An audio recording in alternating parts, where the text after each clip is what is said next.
Alright guys, I'm pretty sure this is not the last episode. I don't have that much time today. Hopefully I can even finish this chain. But alright, let's go meet Carmen at the sheaf. Alright. The wheat sheaf is surprisingly welcoming for what was once an old Solheim canteen. The corporate bones are still there.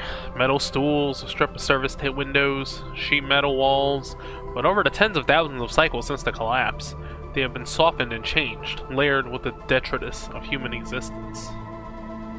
I guess. As you wait at the bar with Seraphin, you look at the planters welded into the walls, the scrawled messages, the layers of stickers and flyers and posters, the amber light fittings, replacing the old fluorescent strips, the gear racks lined with farmers' packs, the netting bulging with crates and canisters. Along with the low rumble of conversation coming from the off-shift farmers, it all lends a warmth to the place, one that helps soothe your nerves ahead of the meet with Carmen. You and Seraphin lean side by side at the bar, facing towards the room. You both watch Flint, just across from you, who insisted on coming along. Seraphin clears his throat. What do you think of Cadence? Sudden question makes you look over at him. You see he's playing with his coin spinning in his palm. I like her. Me too, Seraphin smiles to himself, closing his hand on the coin. I think... He pauses, then starts again. Kind of have a thing. Shakes his head. You know what I mean. I noticed. Yeah, he smiles. I thought you might. Well, Seraphin sighs and stretches. I guess I just wanted you to know. You're thinking how to respond when the bartender taps you on the shoulder and nods towards the door to the back room. It's time. You look over at Seraphin and Flint, who is already approaching you. You give them the nod and head inside. The back room is metal-walled and lined with racks of old Solheim tech. You see cookers and auto-wash units, piled up with dead terminals and servers.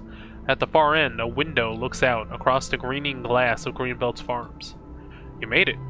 Carmen smiles. Backlit by the window. We have a lot to discuss. Good to see you.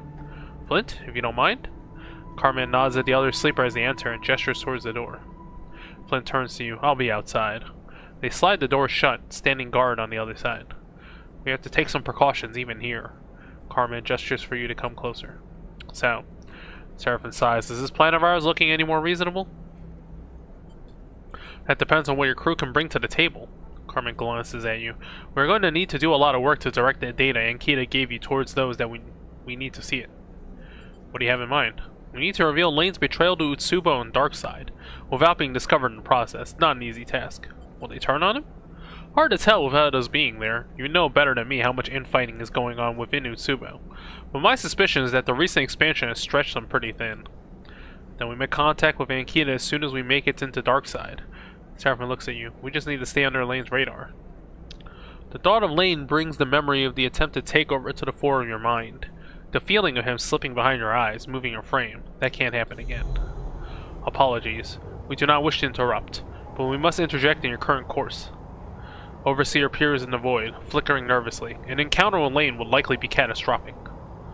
Overseer's three forms orbit you. As we have mentioned on arrival to Habpep, we must immediately seek the mainframe, from where we can recover my codebase and reconstruct ourselves. We will then be able to aid you in your defenses against being rewritten. That is our recommended course. The three heads nod simultaneously and decisively. Still with us, Sleeper? You come back to Seraphin's confident face. You dropped out for a second. Explain about Overseer. You tell Seraphin and Carmen about Overseer, about how the old Solheim protocol slipped into your frame during the prime ship mind John Me used in the diagnostic process.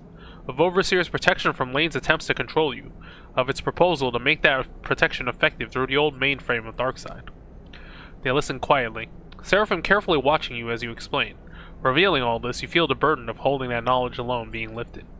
This changes things. Carmen turns and looks out the large window at the back of the room, towards the glass canopy of the farms. We can't take on Lane without protecting you from him. Carmen turns back. You should look for the mainframe. I will make contact with Ankita and we will meet when you are ready.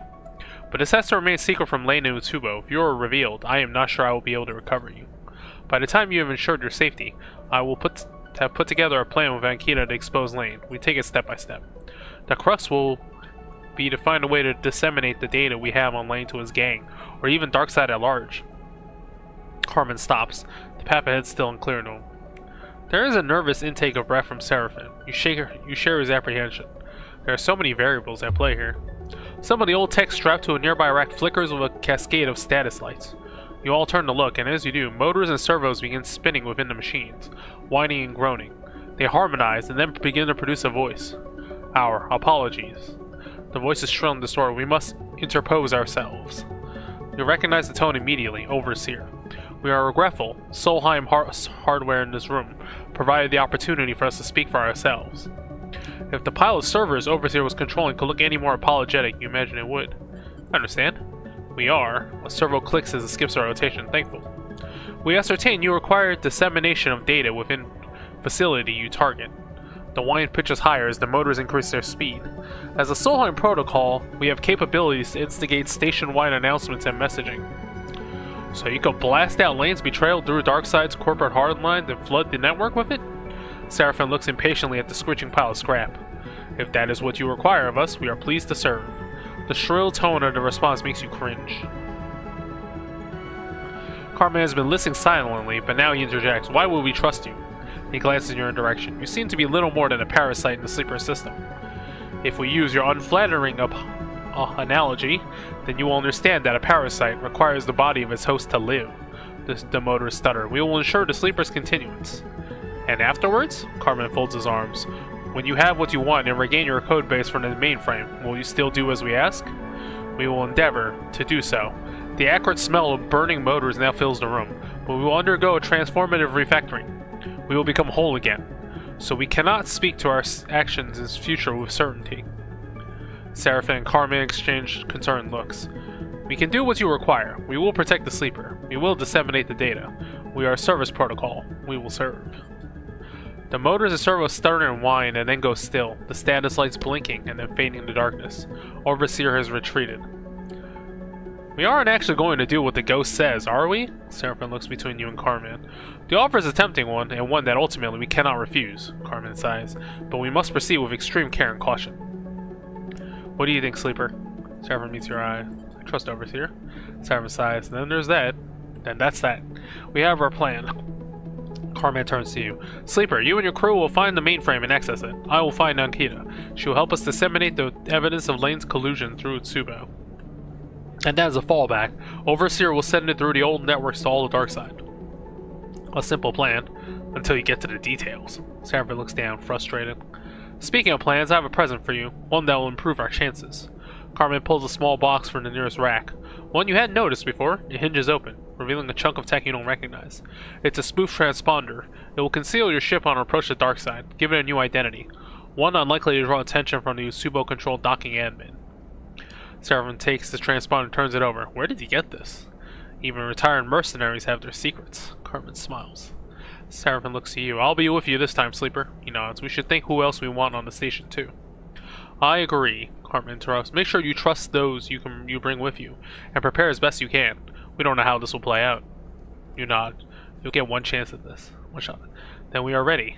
Cartman takes a breath. I have my own way of getting onto Darkseid, but here. Passes you a small strip of plastic stamped with numbers. My private frequency. When you are on approach to Darkseid, message me here, and I will sync up my transit. He points at the transponder in Seraphim's hand. Just make sure to install that first. Seraphim nods. We've got it. He sighs. The weight of the task ahead suddenly very apparent. Well, I suppose that's it. Cartman gives you both a serious look. It is. Smiles. Don't leave me waiting long. There will be more time when all this is over. Time where you don't have to keep looking over your shoulder, I hope. You leave Cartman in the back of the wheat sheaf, Flint sliding open the door as you leave. It takes the entire journey back to the ship for your nerves to settle. The end of this ordeal is so close, and yet it feels like an impossible leap to get there. Perhaps in a handful of cycles you will know how impossible or possible it is.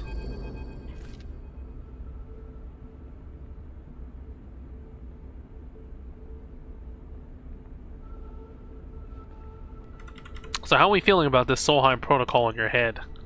Seraphim doesn't look up from installing the transponder, a set of wires and cables waving loosely around him in the low light of the cockpit. So Overseer's okay.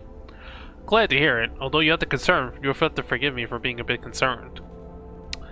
He begins unscrewing a panel beneath the flight console. Maybe he could have mentioned it earlier. Seraphim clips his magnetic screwdriver to the side of the console's base. He turns to face you, dusting off his hands. I have understood for a while now, Sleeper, that there are things you experience that I can't even come close to knowing how they feel. That doesn't mean I don't understand you as a person. Seraphim gives you a concerned look. I know you are secretive, defensive, and I know there are reasons for that. I also know you're warm and kind and generous to those on the ship with you. Seraphim pauses, collecting his thoughts. I trust you, Sleeper, and I won't question this. But please, hold on to what's human in you. Because that's what I'm holding on to. Seraphim stops, his eyes a little wild, his tone a little unsure. Then he finds himself again, settles his emotions, and turns back to the transponder. Right, that's it. He twists something beneath the console. Smooth transponder is in. There's nothing keeping us out of Darkside. Exchange a look. Say the word when you want to go.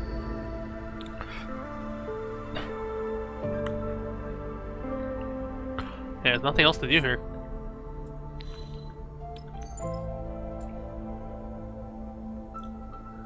Oh, we still have to get back to... Well, we have to get back to Darkside.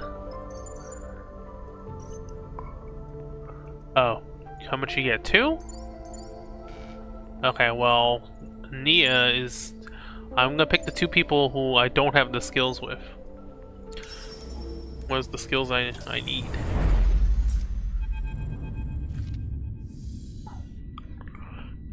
Alright, Sleeper, you want to do the honors? Seraphim strapped in the pilot's seat, guiding the rig towards Darkside. Take the strip of plastic Carmen gave you and copy the frequency into the comms window of the console. Type a simple message. Heading to Darkside. The console chimes. The message is sent. You know Carmen is in range to receive it. You search in your mind, wanting to find Overseer there, but you feel no presence. You hope they will be ready when called for. You look ahead, out of the cockpit, towards the distant glimmer of Darkside. Time to take on Lane. Is this the final mission? Well, no, because we already have another side quest still, right? When Seraphim finally brings the rig into the subware docks, everyone in the cockpit lets out a sigh of relief. The approach is simple, routine even. Checking in with the port administration, being assigned a dock, bringing the rig to a stop. All of it familiar, but all of it laced with tension of knowing that at any point it could all go very wrong. The smooth transponder worked? Seraphim shakes his head. So at least we know Carmen's as good as his word. Is there any doubt? Well, Seraphim shrugs. I've got used to things not going to plan by now. Shuts down the engine and clips from his seat, but I guess there's still plenty of time for that. Can't get double-crossed in the same station twice, right? Nia unclips from his seat. That would just be embarrassing.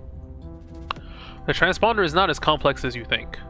Junie checks her deck. I imagine Carmen is less concerned when reaching Darkside and more of what happens once we are here.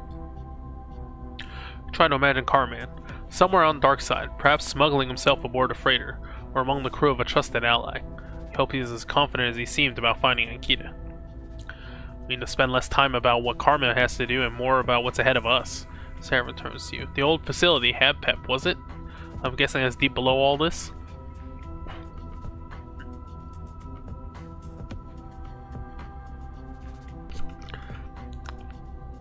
Seraphim gestures towards the vast accumulation that is Darkside, a city that grew on the back of PEP solar cells layer by layer. Its chaotic structure is neither planned nor regulated, but the foundations it is built on should be as formal as any corporate facility.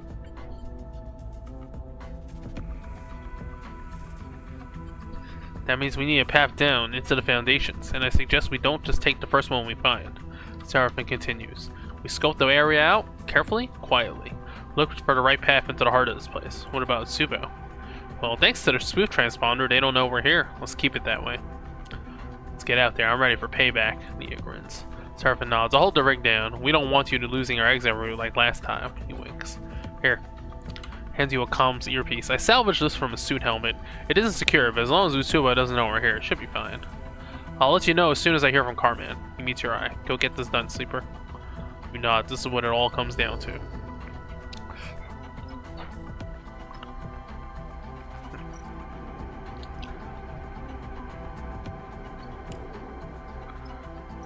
What do we gotta do?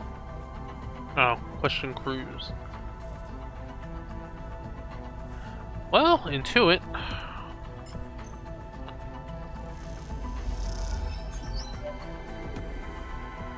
Okay. Damn. Okay, I could also endure. It all comes down to my dice.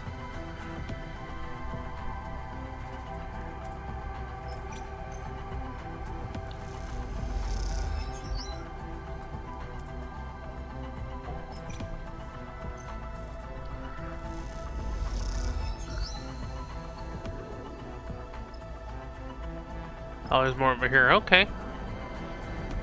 This is the interfacing one. I think I'm gonna push.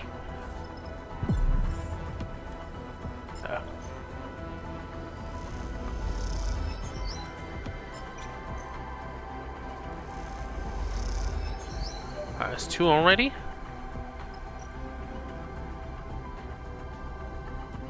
Oh, she doesn't have this skill is the problem.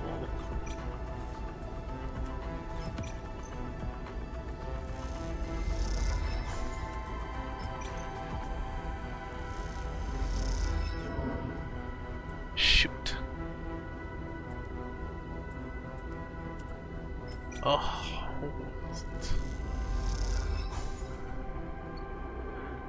Alright, she only has intuition. Okay.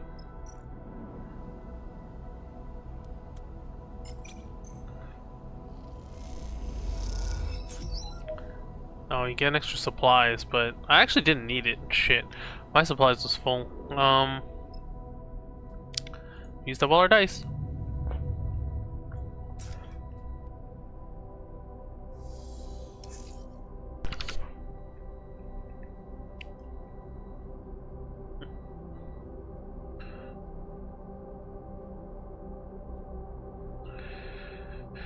Okay, shit. Okay, well, I mean, 2 stress is not the worst, but, I mean, we're only beginning, right? Okay.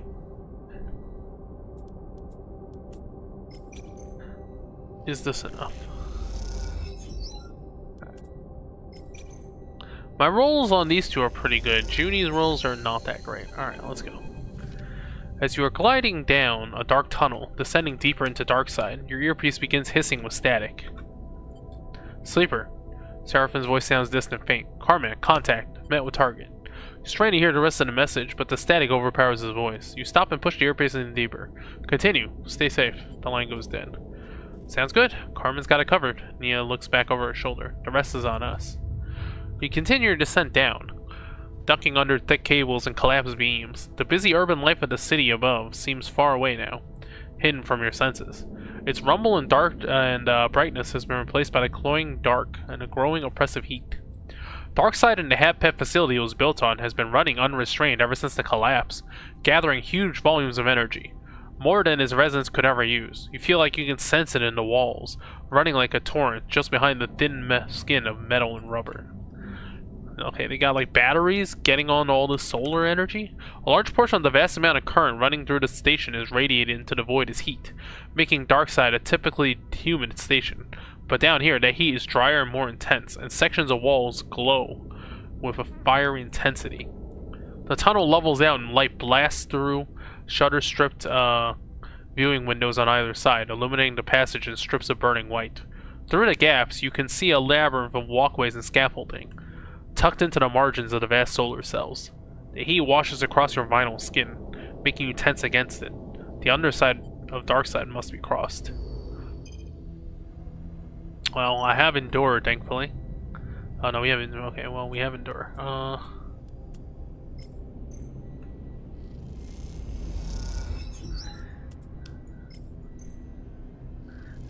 Probably just push again, I guess. I'll push again.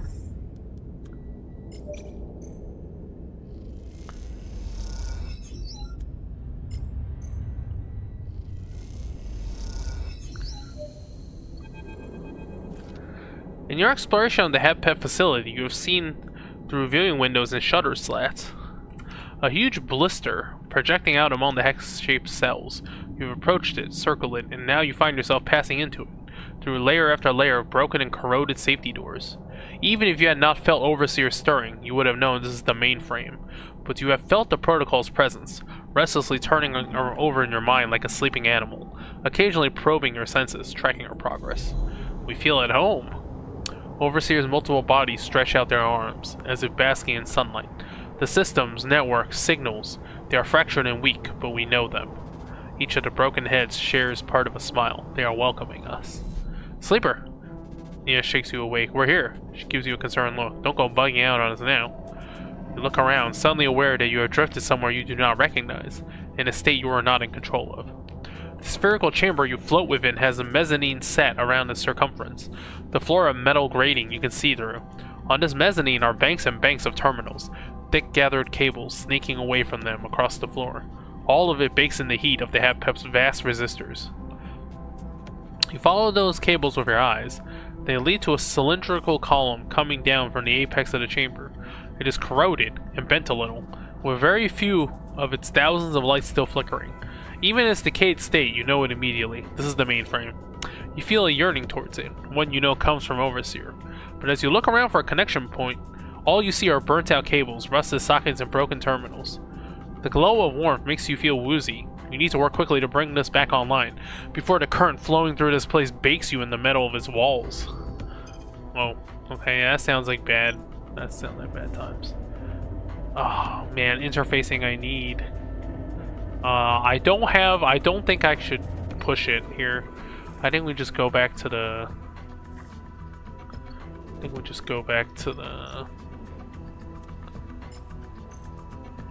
Get some more supplies. We can stay here longer.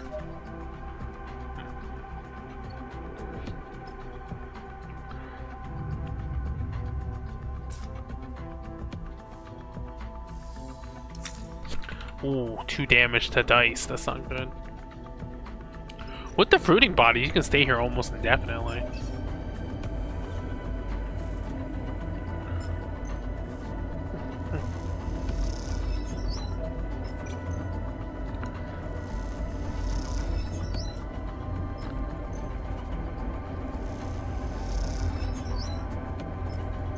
Alright, this should do it. The mainframe hums to sparks. Now is the time to connect to it. The column of the mainframe pulses with fractured lights, a scattered wave of systems awakening, accompanied by the whine and stutter of the machines all around. Looks like it's starting up. He looks nervously around the room, now shaking and shimmering with energy. All this stuff is very much above my pay grade, she cringes. Reach out for the primed connector, and with your other hand, touch a socket at the base of your synthetic skull. As you do, a sharp shock runs through your fingers.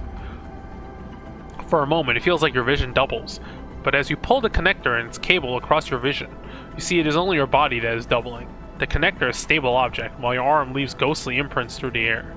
You wave it back and forth, but the multiplied arms do not follow. Each instead takes on a life of its own, grabbing around your forearm and wrists, taking control of your arm. You feel their force as they push your arm across your body over your shoulder. They push once more and the connector finds its home in the socket. That familiar flow, but stronger, rushing, rapid. Then a figure, no, 3 figures descending into it. A swimmer stepping out into a river, a sleeper drifting out of an airlock, a symbol being subsumed into a sign. And you, little more than a witness. A marionette, its strings outstretched, mapped hand to hand, leg to leg to another. The flow freezes, the 3 figures almost overlapping, almost complete, but not quite. Their troubled eyes look back at you in horror. The voice shrills, silent in your head. There's someone else in here. Heat, glazing your thick vinyl skin, the mainframe a whirring chaos of light and sound. A brightness, and then it fades. The lights shutting off, the servers powering down. A single blinking light, the only thing left on the dark column, keeping time like a metronome. What just happened? Nia looks at the dark column of the mainframe. Did we just break it? You close your eyes and try to recall the events that happened when you connected, playing them back in greater detail. Lane's in your head. Overseer was there, entering the mainframe, but something froze the system, locked them in place. What did they say? Someone in there with them? You open your eyes. Was this a trap? Someone has trapped Overseer. As you speak, a fizzing static fills one ear. You flinch, thinking it was some new invasion of your system, but then you hear Seraphim through the haze. Sleeper, come now. Waiting. The rig. It's no use. You'll have to ascend to find out what's going on topside. You look at the mainframe with a single blinking light, still keeping time. Looks like Overseer will have to wait. Trapped in the mainframe, Overseer is still the key to all this. You hope you can get the protocol out, but you need to hear what Seraphim has to say first. You make your way out of the core, ascending back through the layers of the HAPPEP, back into the docks. Seraphim meets you at the docking tunnel. They're waiting inside. He shakes his head and nods towards the airlock. Come on. Cross onto the ship in silence and find Carmen in the cockpit, looking out at the dark side as it sprawls across the stars. Sleeper. Carmen turns. Sorry to pull you away, but you need to know what's coming. What's going on? This idiot blew my cover. You turn as Ankita enters the cockpit behind you and Seraphim. You immediately clock the fresh bandage sleeve around her right forearm. I think you did a pretty good job of that yourself, Carmen retorts. See, a twinkle in his eye that suggests this back and forth is a well-practiced part of their relationship. Perhaps, but we'll never know now. Not after you intervene to rescue me. Her hand goes to her bandaged arm almost instinctively. Would Tsubo know we're here? Not you, no. Ankita shoots you a look, but we aren't exactly on speaking terms anymore. I passed the data on to Ankita and she tried to broach it with Utsubo. Carmen folds his arms, but Lane was more paranoid than we expected. He was listening in. Either that or his lapdog Daichi ratted us out. She shakes her head. I would have put him down if he hadn't got the jump on me.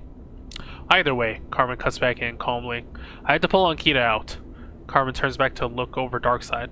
The information did get through though, and now Utsubo's in crisis as his members side with or against Lane.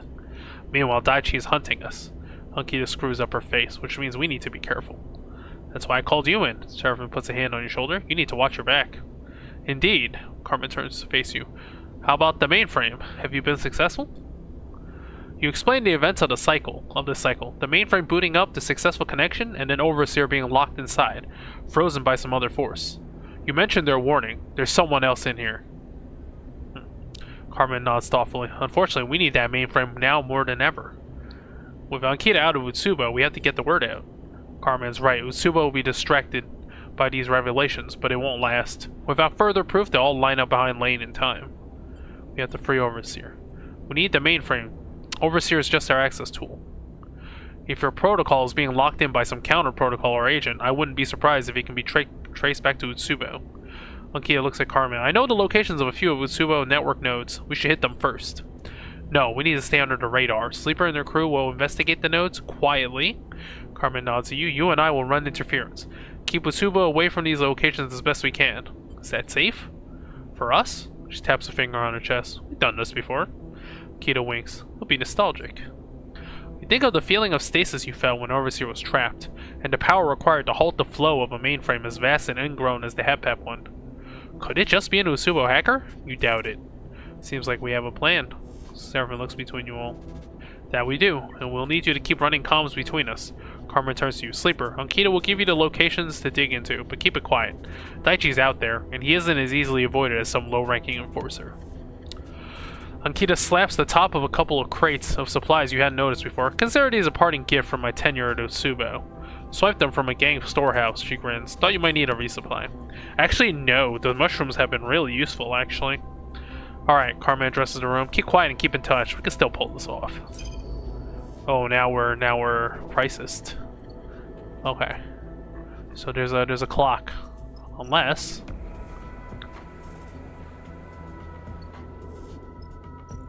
Can we get rid of the crisis first? Oh, okay, hold on. Oh, there's 3 of these. You can intuit.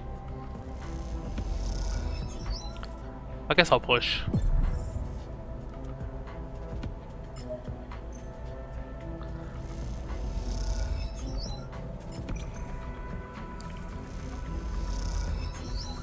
Alright, we have supplies. Really wish I could de-stress.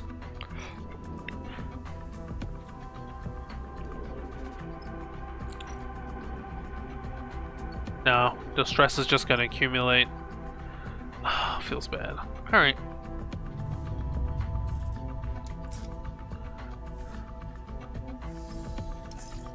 Okay, my dice didn't take any damage, surprisingly. So are we good for this one? Oh, yeah, one of the nodes is done. Oh, it should only take 2 identifying nodes. Okay.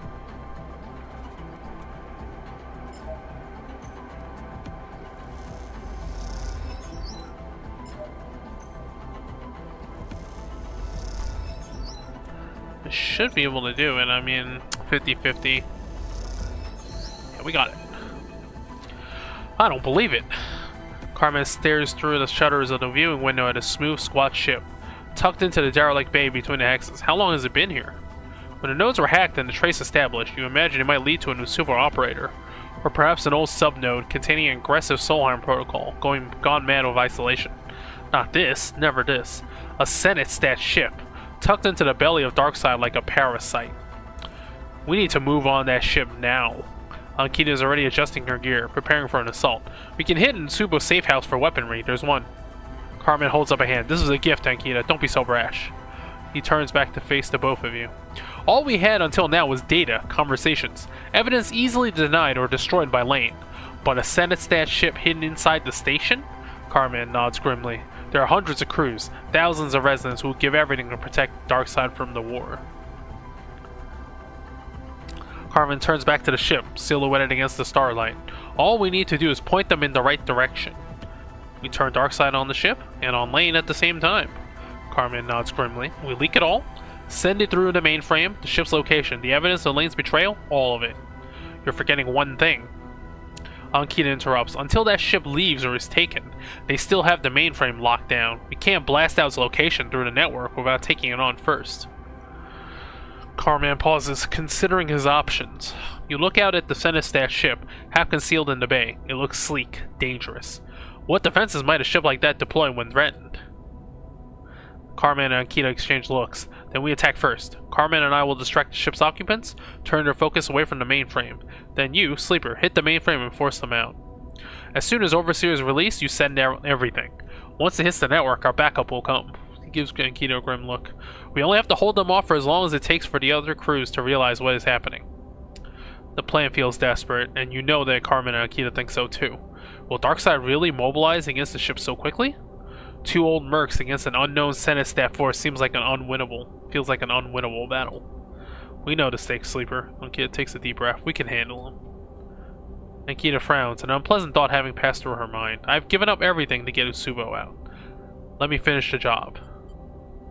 But why? She sighs. If we make it to the other side of this thing, I promise to tell you. Ankita folds her arms across her chest. Go to the mainframe and get set up. When you're ready to connect, let us know. Carmen puts a hand on your shoulder. Once you start, don't stop for anything. Get the data out. He meets your eye. We will handle ourselves. You turn and glide away, looking over your shoulder at the two ex-mercenaries as they discuss their plan of attack. Seeing them slip back into those old roles, you can't help but wonder, does anyone ever outrun their past? Or is it always waiting there, in the dark, to claim you in the end? Okay, well, my dice are quite good right now, so I can probably just isolate mainframe. Cutting away all secondary lines and systems, leaving just the mainframe. Okay. Well, it's a good thing I have a really good roll this cycle. So I think we got this. The mainframe is ready. Time to call in Ankita and Carmen's strike on the ship. Here we go. The heat inside the HAPAP core is intense as you stare at the column of the mainframe. It's one blinking light still keeping time. It's up. Nia wipes sweat from her forehead. Do your thing. You look around the ragged bay. Time to give Carmen the go-ahead. You glance at Ankita's thumbnail drive, now slotted into the main terminal, containing a data packet with everything you need to unseat Lane and reveal the Senestat ship. You hope it'll be enough. Hold a finger to your earpiece and let Seraphin know how to relay the message through to Carmen. Alright, Seraphin's voice is heavy with worry. I'll tell them. A long pause. Be safe, Sleeper. Get this done and come back. I will. Good luck, friend. The comms click off as Seraphin switches to Carmen's channel. You wait, imagining the conversation. The terse words activating the plan. You wait. Long enough for Carmen and Ankita to nod to each other. Long enough for them to drop down through the bays in silence. To check the weapons they stole from Nsubo. To take their positions. And then, to make their move. You grab the connector and hold it behind your head, close to your access port. You silently count to 3 and then connect. At first, nothing has changed. You drop into a state of stasis. A small dark space with no cracks. The mainframe is locked down, shut off, squeezed inside the grip of some clenched fist. Then you see it. A trickle of light, a flicker of threads. Overseer flows into the space and the torrent begins to run. The rushing gray pulse of data, the connective threads, the jewel of the mainframe. They grow inside the space and the space in turn grows. We see you there, Sleeper. Overseer separates and reforms within the expanding landscape. Who is this other? An obstruction. Overseer's 3 heads nod, then we will clear the path. Overseer explodes. The points and lines of light that described as human forms separate and multiply, constellations bursting outward like a tree of stars. Overseer becomes plural. As they do, the darkness is pushed back and the extent of the mainframe is revealed. It is a stack of jeweled surfaces, each revealing more facets as the angle changes. From these facets, threads project, cutting out across Darkside. Paths that stretch the length of the entire station. Their arrangement is an invitation. You accept their invitation, sending yourself skimming through lines of light, seeing how the station connects and hums with the flow of data. You see the highest tower, the lowest hex, and then the origin of the dark. A squiggle of black wrestles around a single point, the Senestat ship, now a battleground. You see flashes and flickers as Overseer dances around it, cuts at it. But looking around, you see Overseers everywhere now, multiplied into 1,000 forms. Reunited with a system designed to serve them, they dissolve into it. You suddenly remember what needs to happen, what you need them to do. You send out separate requests, summoning Overseer, reminding them of your agreement. You take the bright polygon of the data packet and present it like an offering to Overseer, who is diffuse, crackling all around you. Euphoric in their reconstitution as a functional protocol. You receive no response. There is nothing more than a whisper, snatched away on the flow of data rushing by. Then you hear the static in your earpiece. Seraphine's desperate cry for a response. You see a bright light, suddenly close, inside the core with you. A broadcast going out from it like a beam from a lighthouse. You reach back and pull on the connector, just to clear the brightness from your eyes, just to block the broadcast. I found you. Lane floats in the mainframe, sweat across his brow, his eyes steely cold. I finally found you. Nia slams into Lane, swinging her fists. You freeze, watching Lane fight back, hearing Seraphine's voice shimmering in your earpiece, passing on Carmen's desperate request for aid. Shoot.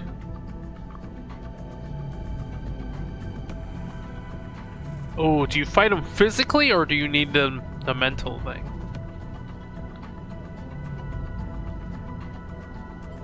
I mean, you grasp for the connector and then drive it home. You're in the constellation of Darkside's network. The exploded body of Overseer stretched across it as if it has been anatomized. Lane is still a beacon, one that flashes close, but you do your best to ignore it and reach out to Overseer once more. Remember me, Protocol, you say. Remember your promise. Something begins to form, begins to flicker. As it does, you hear something outside the network. The bright crack of an electrical discharge, the grunts of pain and impact, then silence again. The brightness grows, it draws closer, and the blinding white blanks out everything. You open your eyes to a smile like knives. Behind Lane's pale head, the body of a friend floats, stunned in the dark. The fingers of Lane's carrier signal reach inside your mind. You're boxed into the viewing window behind your eyes, a passenger in your own body. Lane is in control. Oh, it's so much easier now that I am prepared. It's almost a seamless switch. Lane's face is in your vision, but his mouth does not move, and the duality of it, like a mirror, turns to face itself. In perfect unison, you and Lane lift your hands in front of your face and turn them, inspecting them. You feel sickened, a flare of panic going off in your mind. Look at this. Lane opens and closes your fist with a motion like a wave that runs finger to finger. There are improvements to be made, but this is remarkable. Lane's eyes look into your eyes, a perfect loop. I always knew your body was a gift, Sleeper, from the moment I first saw you. A gift you could not recognize because you only saw a burden, something to be escaped from. But I saw what it was. Lane's eyes flash, an opportunity.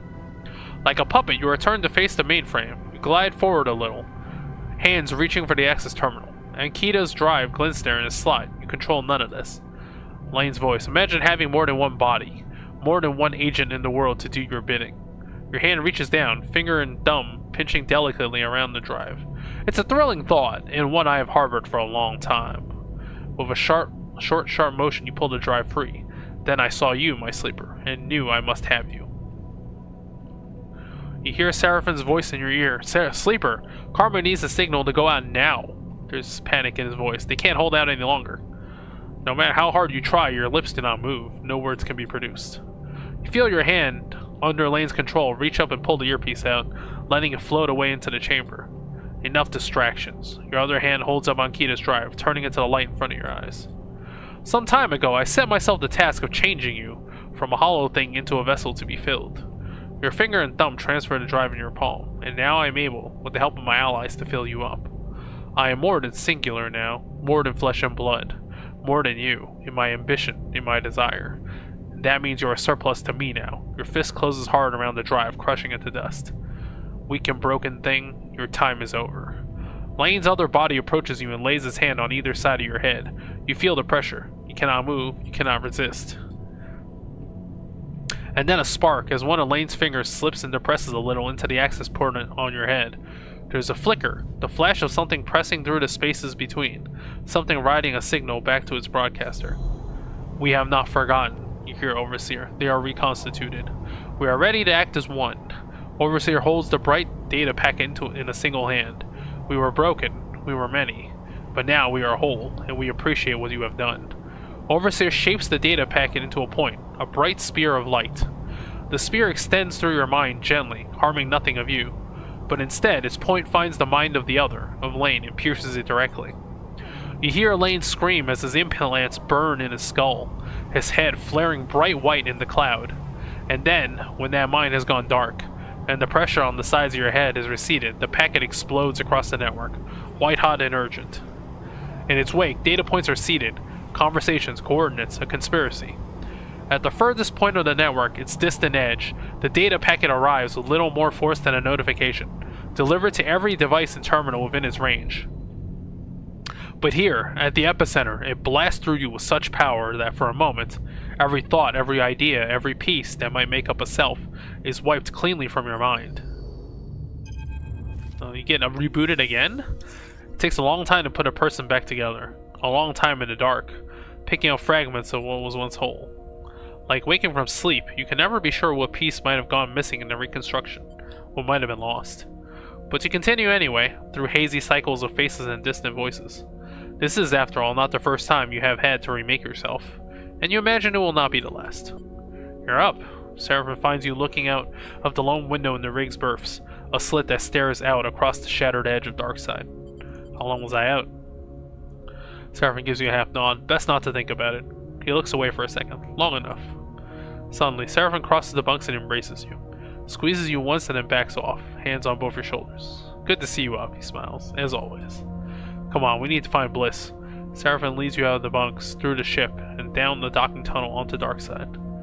As you glide through the docks, he recounts what's been happening over these past cycles.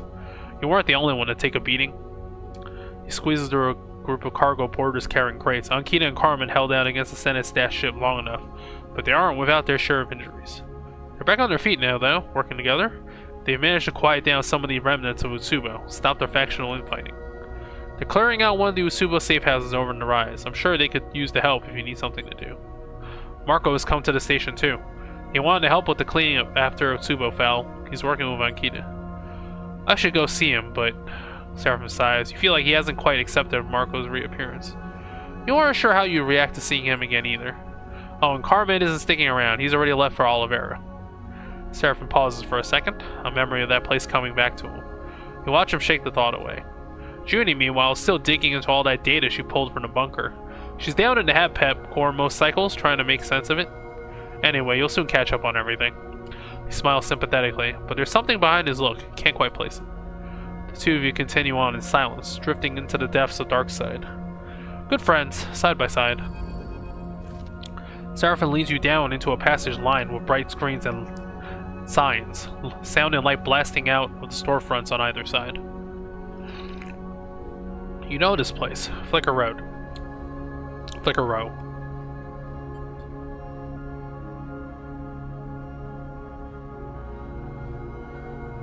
He stops outside a familiar door, the shop you woke up in all those cycles ago. He gives the door a few quick raps with his knuckles. You wait. Hey, Sleeper, shoots you a glance. When you're ready, we should talk about the future.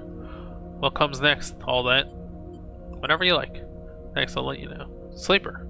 Bliss opens the door and immediately jumps to hug you. They let go sheepishly and look between you and Seraphim. First day up, I thought you'd both be celebrating your freedom. Don't want to overdo it. Seraphim shakes his hand, head. Plus, there's more important stuff to talk about. His eyes shoot into the shop beyond. Bliss's voice drops. You sure, Seraphim? They just got up. Can't they wait a cycle? Seraphim looks at you. They should know, Bliss. It's important. They nod hesitantly and then back into the shop, letting you come inside. Little has changed since you were last here. Stacks of servers, the refurbished hardware secured in roof and wall netting, the connectors, including the one that facilitated your reboot. Bliss and Seraphim follow behind quietly. And the atmosphere is immediately ominous. We've been keeping an eye on you these past cycles. Bliss hooks their legs onto a stool by a counter, making sure you are stable. Your frame, I'm sure you know, has been through a lot, and when Overseer pushed Lane out, well, things got more complicated. All those changes Lane made to your system, he did it through your stabilizer. He laced it with proteins meant to alter your frame's basic function, to accept other emulations, other minds, to open you up to remote access. What Overseer did correct some of that, or at least wiped it from your system, but the stress involved, and the damage from your last partial reboot? Bliss falls silent, unable to answer their own questions. We need to finish the reboot, Sleeper, the one Lane interrupted. Seraphim can always be relied on to tell you things straight. Not immediately, Bliss cuts in, but at some point soon. Not quite ready, but now that you're up. Bliss looks down. I'll get to work. How can I prepare? Bliss takes a deep breath. Look, I'll be honest, Sleeper. I know we need to finish the reboot. Lane interrupted, I'm sure of it. But the effects? They shake their head. Your frame was complex to begin with. But after everything, the reaction could be bad. We can talk more about it when I have the... Bliss suddenly stops, their eyes shooting to the door. Sorry, am I... Flint floats in the doorway. They look at you wide-eyed. You're up. Smile crosses their face, though it quickly fades. Good to see you. Really good. How you doing, Flint? Good. They glance at Bliss, smiling. Mostly thanks to Bliss. They've been taking care of me. Bliss smiles back. Flint has become my patient, too. Bliss clasps their hands nervously together. We've been able to acquire some stabilizer from Lane stores, which has helped, but we don't have much of a supply. Bliss is going to reboot me, like you were. Flint cuts in. I won't need a stabilizer anymore. They sound almost excited at the prospect. You look at Bliss. Flint knows the risks, but they have asked for the procedure. They give Flint a warning look. Still, they shouldn't underestimate the danger. Bliss looks at Flint. Sleeper will also need the reboot, but they don't have a choice in the matter. It's essential.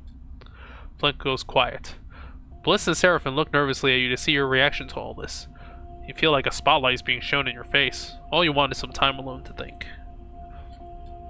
We should do it together. Flint speaks quietly. Whatever the risk, we risk it together. They meet your eye. I owe you that and more. Let's pick this up again in the future. Bliss tries to calm the tension. I still need many cycles to prepare, especially if I'm to reboot you both simultaneously. It will be your choice, Sleeper. You decide when. They reach out and lay a hand on yours, but without this, you will soon begin to decline. I'm sorry for that. Your head spins. Seraphim slaps a button to open the door. Come on, Sleeper. Let's get some air. You follow him outside, but when you get there, all you can think is that you can't breathe. You don't need to breathe. A wave of claustrophobia passes over you. You're in control of this, Sleeper. Seraphim stares at the lights and signs of Flicker Row, looping endlessly. You put what you need in order and I'll be right there with you. I got Bliss to teach me a little about the repairs they've been doing for you. Seraphim rubs his hands together. I know it's getting worse, but I'll do my best to keep you running.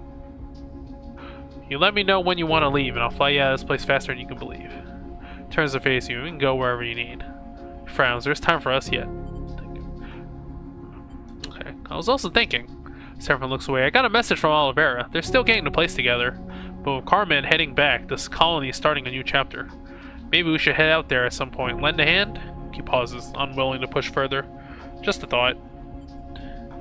Anyway, just give the word. Seraphim smiles. We're all glad you're back.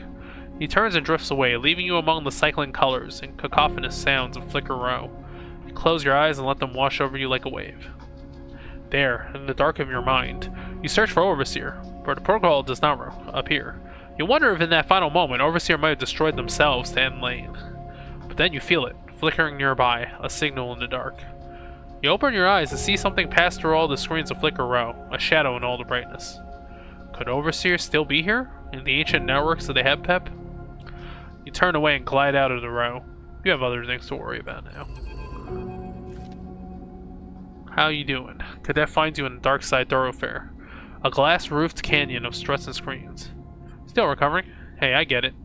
Cadet smiles, but look where we are. She gestures around the broad street, with its layers of tech and dirt, heart of the belt. You look, really look, at the glass-roofed street.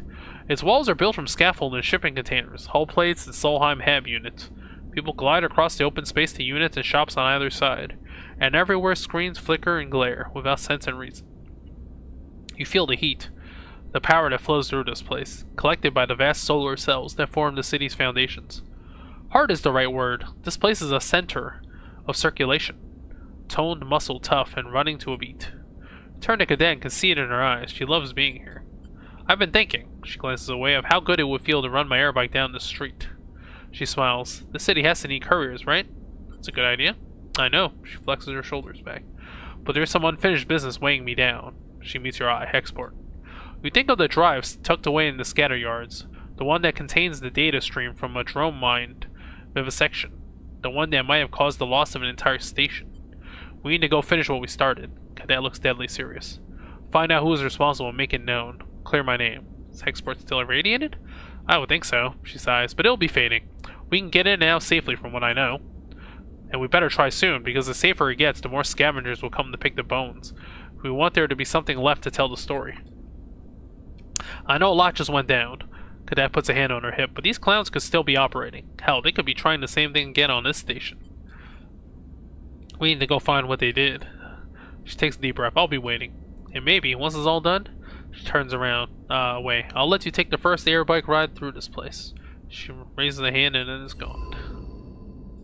Oh, it's not over. I mean, overthrow lane. Oh, we have to go back to... We do have a lot more quests.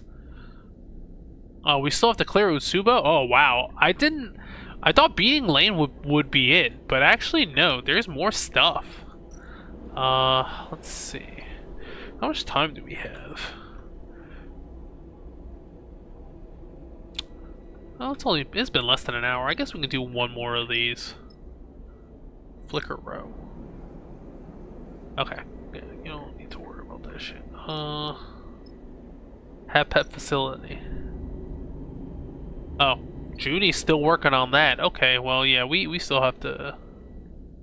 So is Junie gonna be busy? Utsubo safe house. I guess we can clear this. Endure. Okay, I'm better off with Endure.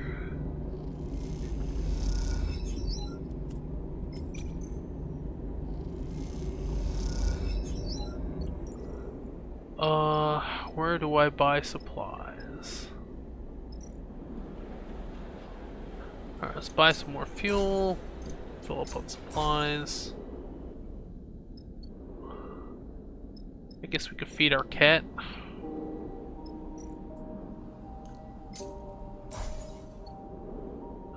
I don't know how long you have to actually feed the... I don't know if it's like things get bad if you don't feed your cat though.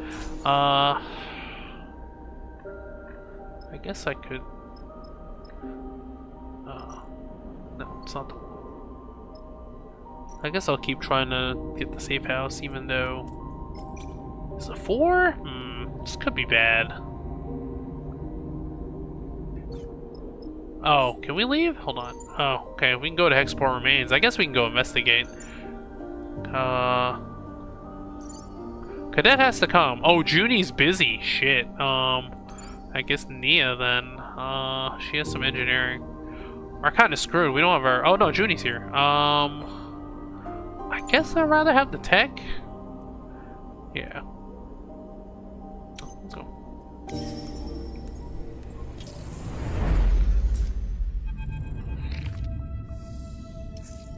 As the rig drew closer to Hexport, the crew became silent. Now staring out what is left of what was once a thriving station, you feel empty. The full extent of the damage is impossible to ignore. Grim. Seraphim shakes his head. It doesn't feel like we were here that long ago. Sighs. Now this is what's left.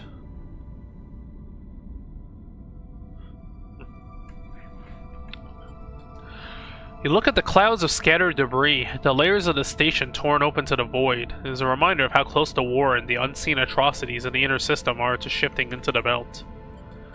I don't like digging around in a place like this. Seraphim turns to you. Let's be quick about it. We need to know what happened. Seraphim nods. Looking at this place, I'm not sure that's going to be possible. You look out at the gutted station. It's hard to know where you might start among all that debris. You head to the airlock to suit up and get ready. You ready for this? Cadet catches up with you in the passageway. This place is already giving me the creeps. I'm ready. Cadet nods. If there are answers to be found, we'll find them. What a waste. Junie's getting ready to go out with you. The belt only has a few stations left like this. Cadet takes a suit from the locker. Seraphim said the radiation is lower than expected, but still too high for prolonged exposure. The suits should keep most of it off us, but we can't take long out there. The stress of the suits and the rig? She sighs. We'll be forced to leave in 3 cycles. Cadet grabs the helmet. Not a moment more. You get ready too. Your mind filled with memories of Hexport. Okay, there's a time limit on this one. You hope they will help you navigate the Shattered Ruin, but looking at what's left, you doubt it. Alright, we only have 3 turns. The supply shit, that doesn't matter. Boy, maybe I should have gotten into it. Okay, well, no, interface is good too. Cut for data. Oh shit, this is the only challenge. Okay, well, I do have interface. I don't have a +1 to it, but I will have to push it probably. Yeah, I probably will have to push it. Okay, this gives me another 2, I think, right? Okay. Shit. She gets a -2. It's pretty bad. But, I mean, I'd rather her take the stress than me. Okay, we got it. There's something hissing on the open comm channel. What is that? You hear that, Sleeper? Cadet stops among the debris just outside the ruined exchange. The search so far has been thankless. A grim slog through endless debris. You're glad of the break. You stop, floating in the dark, and listen. There's a hissing on the open comm channel, a hissing you're grown used to. Now that you listen to it again, you notice something else in the noise. There's something different to that now. A texture, a modulation of tone. Is that a voice? Cadet cuts in. Someone is speaking. Her eyes look wide through the faceplate of her suit. You listen carefully, and yes, perhaps there is a voice there, though it is quiet and distant. Could be a person speaking, or it could be some residual signal from an automated system, one that is slowly dying in this wasteland. You see Cadet moving around, testing the signal strength from different positions. It's coming from the direction of the docks. Her voice hisses through the comms, layering over the broadcast. A survivor? Cadet meets your eyes. Dude, we've been gone like 100+ cycles. Like, that happened mad long ago. How did they survive out here? It's probably just a comms echo. Seraphine's voice cuts in over the comms. We can't go chasing ghosts, not with so little time left. The rig can't sit out here getting cooked by radiation, neither can you. Seraphine's voice distorts and shifts. You should move to the epicenter, where Factory Row used to be. That's where all this went down. Cadet looks at you, and you know she wants to chase the signal to the docks. She wants there to be someone there, calling out to you. You look over towards the remains of Factory Row, the epicenter as Seraphine called it. It is now a cloud of debris and fragments of bays, a shadow of what it once was. For the first time in a long while, you think of Karsten. You look back at the remains of the docks, a few warning lights and systems still flickering away in the ruins. While not much time left here, you have a choice about where to focus your efforts. Okay, I think I have enough good dice. I'm powered up enough that I think I can do both, maybe. Is she good for this one? No, I'm better. It's kind of weird that where she wants to go, I'm better at that, actually. I'm better at Endure than she is. She is Engage, okay. Okay, yeah, that's all her. Actually, my Engage is okay, too. Okay. Oh, damn, it's risky. I can do Endure. That's a 6.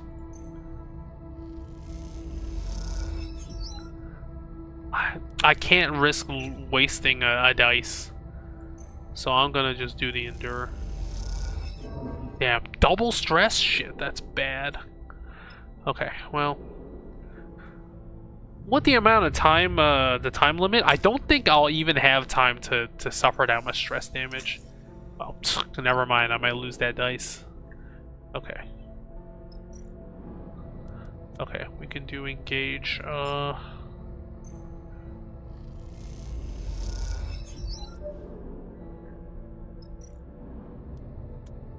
interface. I'll do the push.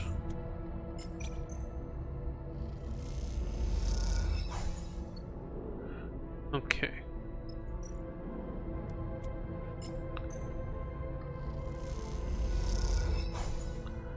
Okay, she took some stress.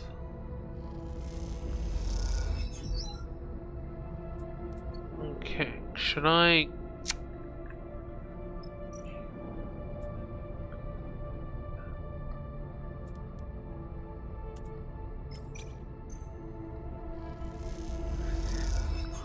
I just have to tank the stress, I guess. Damn, double stress? Shit. Oh my god, it's super bad. Yo, things are super bad right now. Yeah, I'm taking some stress. Okay. Oh, I might actually break the thing. I think I have only one more cycle now. Ooh. You feel at the moment you wake, a flicker at the edge of your perception, a sensation beyond your body. A blinking, a tugging, and then numbness as something shuts off within you. The panic is instant, the feeling of something not being right within you spiking your fear. But no pain comes, you feel no further shifts, and as time stretches out, you settle again, you calm yourself. You know immediately that this is what Bliss was referring to. Your frame's decline, the one the reboot should reverse. You flex a little, feeling your body. Try to ground yourself in it. It will not collapse this cycle, but something has changed. This is how it will be until the reboot. You hope you have long enough to finish what you must. You begin to cycle slowly, holding the pieces of yourself together. You try not to let your thoughts wander to darker things and fix your eyes on the task ahead. The belt drifts past the window, following a flow of its own, expanding, collapsing, shifting in its own way. People say it's drifting away, getting further from Helion's star. That one day it will drift out of the system altogether into interstellar space. You find a strange solace in that. Somehow, knowing that entropy is the way of the universe will make your own decline palatable. At least for a little longer. Oh shit, I only have like... Okay, you have gained a permanent glitch. A permanent glitch is represented in red on your glitch clock, and it will not be expended when rolling glitch dice. You now have a chance of rolling a glitch dice every cycle. This cannot be fixed. Oh. Shit, that's real bad, actually. Especially since my guys have, rolled really poorly this session. Okay. Do I want to stress? I think I have to, right? There's only one cycle left. Oh, shit. Okay. I think I have to stress the last one.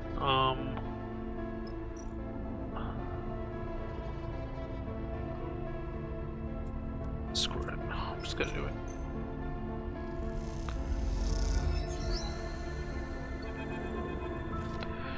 You float into pieces of what was once Factory Row. There's little way to see what these pieces once were, scattered and scorched as they are. You cannot assemble them back into that place in your mind, and the longer you search here, the more that this broken place has weakened your memory of when it was home. But you have managed to put something together here, part of the story of Hexport's final moments. That story is told in the blast marks on the exterior plates, the patterns of debris, the materials and makeup of the station's remains. Beyond that, one other thing is remarkable. There aren't any bodies. It seems that Hexport had some warning. The lack of docked ships, the lack of mass casualties, though the explosion surely killed many, it all suggests a station that had time to react, to at least evacuate in part. And then there's the blast, an explosion that the evidence points to as coming from the outside of the station.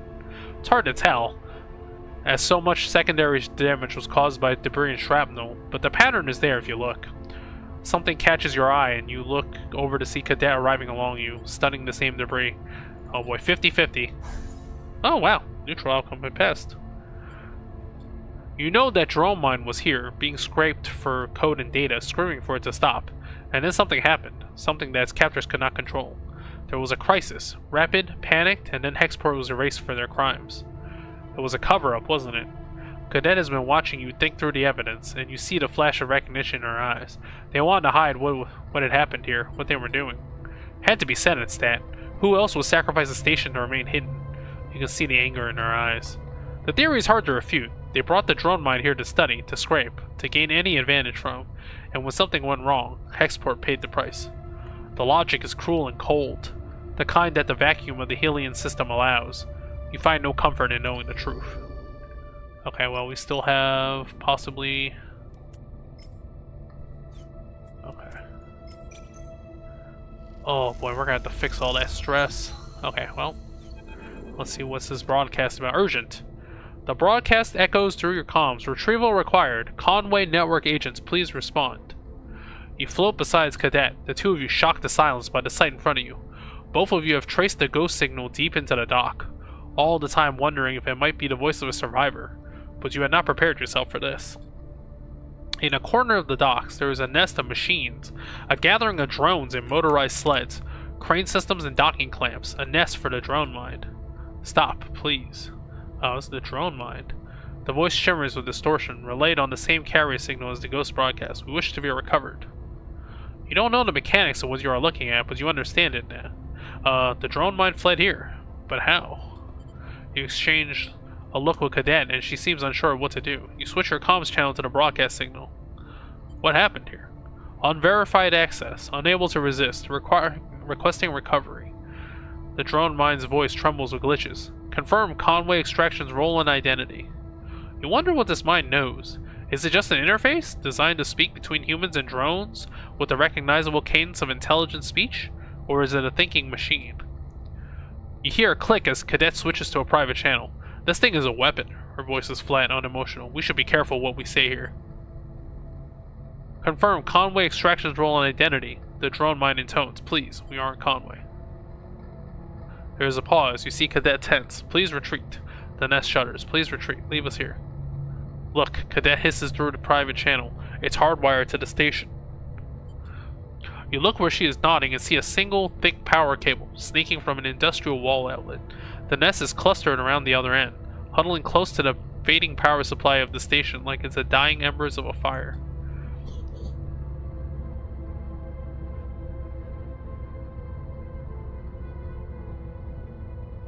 Urgent. The broadcast starts again. Retrieval required. Conway network agents, please respond. Cadet moves forward a little. I order you to deliver a report on your current status. This is a direct report from Conway Control. She turns back to you and shrugs. It's worth a shot. Confirmation impossible. Connection severed. The nest fades and then flickers back to life. Temporary bypass activated. Cognitive function minimal. Power supply minimal. Hardware suboptimal configuration. No drone units connected. I am alone. The shift between communication registers, between formal and human, is unsettling. Code center compromised. Data extracted by third party. Self-destruct disabled. Purge protocol disabled. Parts of the nest fall away, the power draining faster as the drone mind attempts to draw more from the station. Please, the drone mind asks nonsensically, please stop. Did you destroy the station? Cadet moves close now, bearing down on the nest. It is little more than a pile of broken machines, cowering in the corner as the power fades. Self-destruct attempted. Process failed. Hardware purge attempted. Process failed. Self-preservation protocol activated. Propagated through the station network. Station failed. Central failure imminent. Please stop. Oh, okay. The machine in the nest begins to go dark. Cadet turns back to face you. You didn't do this, she sighs. It tried, though. Tried to destroy itself and take the station with it. She turns back to look at the failing mind, hiding in the machines it was not built to inhabit. It escaped into the network and ended up here. It isn't responsible. Responsible or not, that's enough. Cadet reaches over and rips the power cable from the wall, leaving it floating. The nest shuts off, the broadcast channel going silent. The bay goes dark. What was left of the drone mind, whatever protocol or data escaped into these machines, and their network, it is gone now. There is no hardware left to hold it. This is why Hexport was destroyed. The drone mind got out and entered the network. Who knows what it might have done? Could it have taken apart the station itself, overloading every system, opening every airlock? Was its drive towards self-destruction that strong? Someone didn't wait to find out. Its escape sealed the station's fate. Come on. Cadet glides out of the room, leaving you among the dead machines. Alright, let's get out of here. -5 stress is still a lot of stress. Junie knocks gently on the frame of the burst. Oh boy, I broke another dice. Sleeper, can I show you something? There's an excitement in her eyes that make it impossible to say no. Junie talks most of the way down into the HAPPET facility, which is no short journey. She explains the scale of the data hidden within the station's mainframe, but also the issues of extracting it. When the HAPPET was first expanded, when it became Darkside, after the collapse, no one gave much thought to preserving the existing network architecture. She guides you through the substructure, picking a route through the maze of shuttered passages. They parasited their tech directly into the existing system. So now, thousands of cycles later, the two networks are totally enmeshed, dependent on each other. Junie takes a series of sudden turns and you realize this is a very familiar route to her now. Messing with the Solheim network means messing with the systems that keep the city going. She leads you down a long corridor, one you recognize as leading directly to the core. Explain. This meshing is not a good thing, she shakes her head. It makes Darkside brittle, fragile even. This place is on more of a knife's edge than anyone would believe. You look around. Certainly the underside you are now traveling through looks cycles away from collapse. But all the data we've been extracting, that I've been archiving, Junie continues, it could help us here. It could help us clean up the HEP systems, and we could turn this place into an archive, so that others could come to learn more about the ruins Soham left us. What's in all this data? Anything you can imagine. So everything from corporate message records to blueprints and maps. She shakes her head. It's too much for me to process or understand, but thanks to our visit to the bunker, I have a plan, and something that will help me. You arrive at the doors to the mainframe, and Junie suddenly stops. I spoke to Bliss. They told me... She pauses. I'm sorry, Sleeper. I know you have a lot to deal with right now. Don't worry. Junie smiles weakly. I'll do my best. Junie hits a button, and the doors hiss open. You both glide into the mainframe. Its columns studded with the blinking lights of active traffic. I got the idea from you, actually. Well, from you and Overseer. Junie glides over to the mainframe. You look at the mainframe, and you see now it is surrounded by new terminals and wiring. Some kind of external access network Junie has set up. I've had to beg, borrow, and steal to get this going, but now we have safe access into the network. It's low risk. She moves over to one of the terminals. Not quite finished, though. You recall the last time you were here. Lane, Overseer, the Spear of White Light, and then nothing. You wonder where Overseer is now, if they are anywhere at all. You remember how it felt, being dissolved into the network. The vertiginous possibility of life without a body. Something flickers through the lights, a shimmer of movement, like a fish beneath water. Sleeper. Junie breaks her train of thought. Are you listening? I was saying I need more data to finish preparing. She shrugs. I know. We've already extracted so much. But there's often so little that's usable among the bit rot and corruption. Where from? Hellion Gate is the place to get data. Apart from here, it's the biggest pre-collapse facility in the belt, and its hostile conditions means a lot of it is untouched. If it's too much before you reboot, I get it. I just want to do something with everything we've managed to grab from the bunker and the wrecks. We pulled it from the dark. Let's expose it to the light. Junie turns back to face you. Well, this is what I wanted to show you. She looks away. It's very impressive. It will be when it's finished. She smiles. Thank you. Junie turns back to the terminal. Before long, she's fully engrossed. You imagine she barely even remembers you're here. You leave Junie to her preparations and start your ascent to the streets of Darkside. Thoughts of Overseer flickering in the back of your mind. Alright, so what do you need? Holy shit, there's more stuff. As you have seen in Hexport, stability cannot be taken for granted, not anywhere in the belt. But Darkside has a solidarity in life that feels like it might endure. Cadet catches up with you. We need to talk. She looks around, but not here. Come, I have something I want to show you. Holy shit, man. All the quests like just trigger at once. Cadet leads you deep into the heart of Darkside, through quiet corridors and bustling streets, on paths you didn't know existed. As you glide after her, the station seems to grow in your mind, its possibilities multiplied by the routes that pass through it. Just through here. Cadet leads you across a covered bridge, the view on either side looking down caverns of lit units. This close to the center of Darkside, the air is warm and the passages are quiet. Here, Cadet smiles, this is the place. She points at a low and wide entrance, with storage racks inside. Next door is a smaller unit, with a window looking out to the passage. It seems like a workshop, perhaps abandoned or never finished. It's dusky and dark. I've been keeping an eye on it. It's abandoned. She glides inside and slaps a wall pad. Lights flicker on, illuminating a constellation of dust. She floats in the glittering specks. Looks promising? Cadet laughs. Oh, okay, I know it's a rack, but it's a start. When we've been here on Darkside, I've been coming out here. I just happened across it, but I knew it when I found it. I want to start again, Sleeper. She knocks on a metal wall, and this is where I'm going to make that start. What we saw in Hexport, what's left of it, just confirmed it to me. We can't stop Senatstat, as much as we can't stop the war. She runs a finger along the storage tracks. We have what? The drive? Our suspicions? Senatstat is vast. How could we pin this on them, even if we wanted to? She looks over the workshop. I don't want to think about it anymore. I want to start again. I want to work, to ride my bike and courier packages till I fall into my bed at the end of the day with nothing left. Cadet picks up an old corroded tool from the racks. I want to build something here, in spite of everything, in spite of the fact that they could take it all away, because that's the point.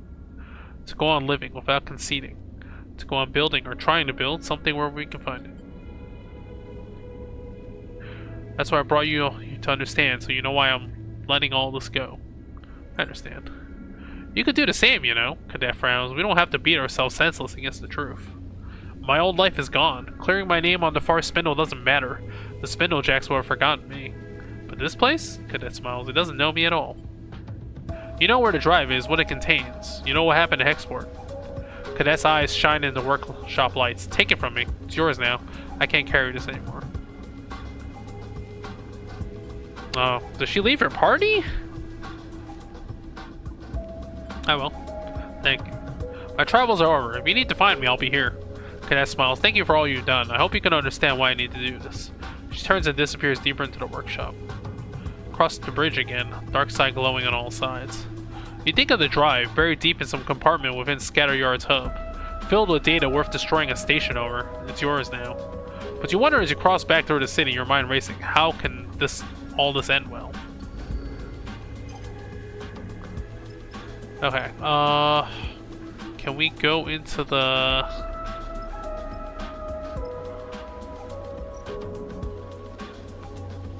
Oh, okay, so there's gonna be a few cycles, and then, so she needs data. Well, I have 6, I actually have the data. It's a good thing I kept it.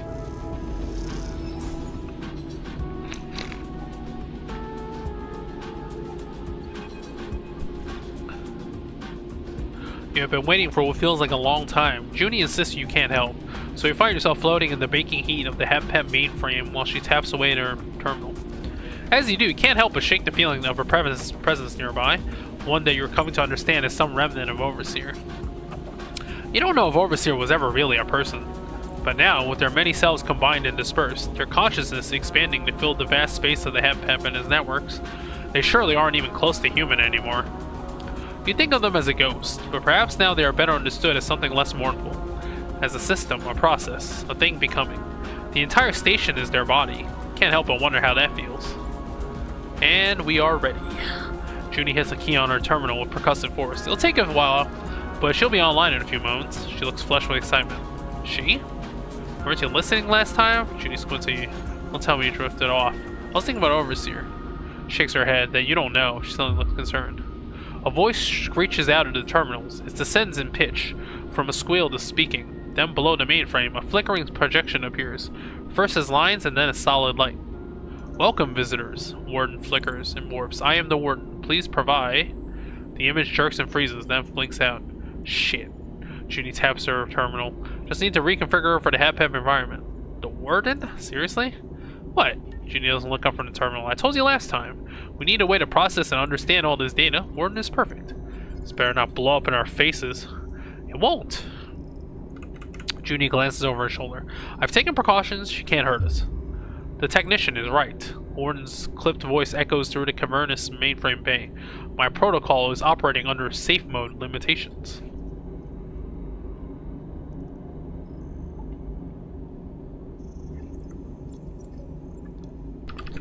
Warden's blind eyes stare out over your head. Do not be concerned, Officer Dahl.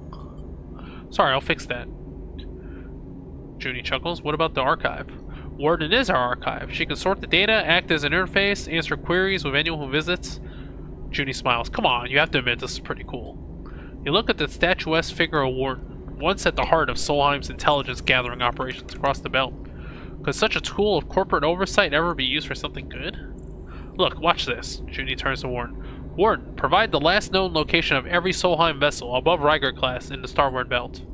Immediately, technician. Warden draws a circle with a pointed finger and expands, filling with bright specks. At first hundreds and then thousands. A constellation of sights. See? Junie grins. This is our future, built on the foundation of our past. These tools are ours now. You look at the arc of specks, the points of light describing the shape of a long-dead corporation's power. It's incredible. Junie smiles. It is. People need to know what this city, the system is built on. Warden can do that, expose that. It'll be up to us to reshape the ruins into something new. I know when I saw her that I couldn't leave her there, alone in the dark. I've been in that dark pit, and I won't condemn another being to it. Junie looks at the placid Warden. Human or not, how we treat her is a test of our own values, of the world we project. Data is not a currency. It's not a commodity. It is the immaterial output of a system, a structure, a society. Junie meets your eye. This will be a place to uncover that system for ourselves. She looks around at the chaotic trailing wires in the floating terminals. Once I cleared up a bit, she laughs. You and Junie spend a little while longer in the mainframe, sorting cables and offering Warden casual queries. Not all of them return useful information, and Junie begins listing out the changes she will need to make. After a while, you both find yourself tiring. heads aching with all the fresh information you have crammed into them.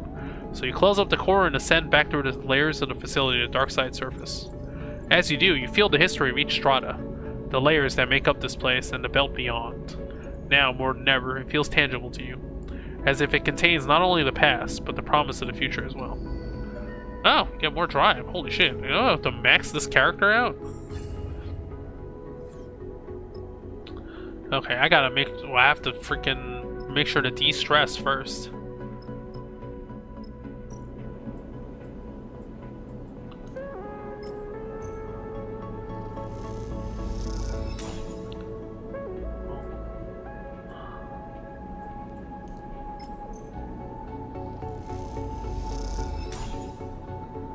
Okay.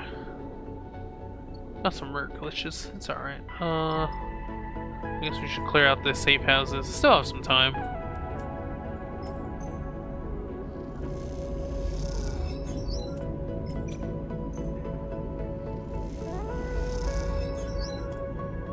Oh right, shoot! I have to get rid of the stress. My bad.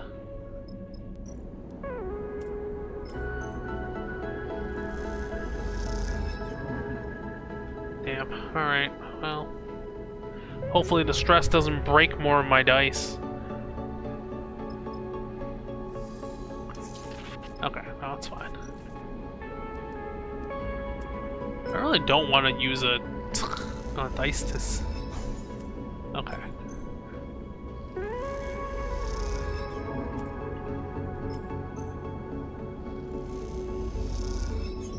Okay, there we go. Alright, let's see if we can clear out the Usubos.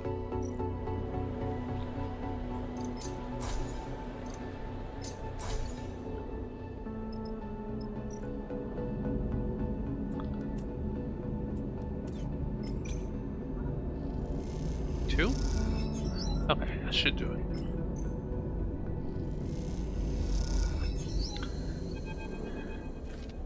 You watch as the last stack of crates is guided up and out of the Cavernous Usubo safe house. You doubt it will be long before this place is filled. Darkseid will not tolerate a vacuum for long. The city takes every opportunity. Its inhabitants build in every crack and crevice. As Usubo spaces are cleared, they will be occupied. The gang's legacy will be buried under factories, kitchens, markets, and housing. But the people will remember the cold and desperate grip they once held on this place, even if the city does not. Come to gloat? The voice takes you by surprise. You turn to see Orin, floating in the shadows, arms folded. You drift forwards into the pool of red-yellow light. You overthrow a tyrant. You should be pleased with yourself. His tone is flat and you're unsure how to read his statement. It wasn't just me. Many people did. I suppose, Orin eyes you, but from what I heard, you burnt those pale eyes out of his skull. He smiles a thin smile. I imagine it was quite the sight. You don't recall the moment of Lane's death. In fact, the abstract nature of that moment, almost dreamlike, means you had almost forgotten. You tense a little as the scream comes back to you, a screech of white noise bathed in white light. Orin is still watching you. He almost would have respected you for actually doing it. Orin inspects his knuckles. If you could have respected a creature from me, like you. What do you want?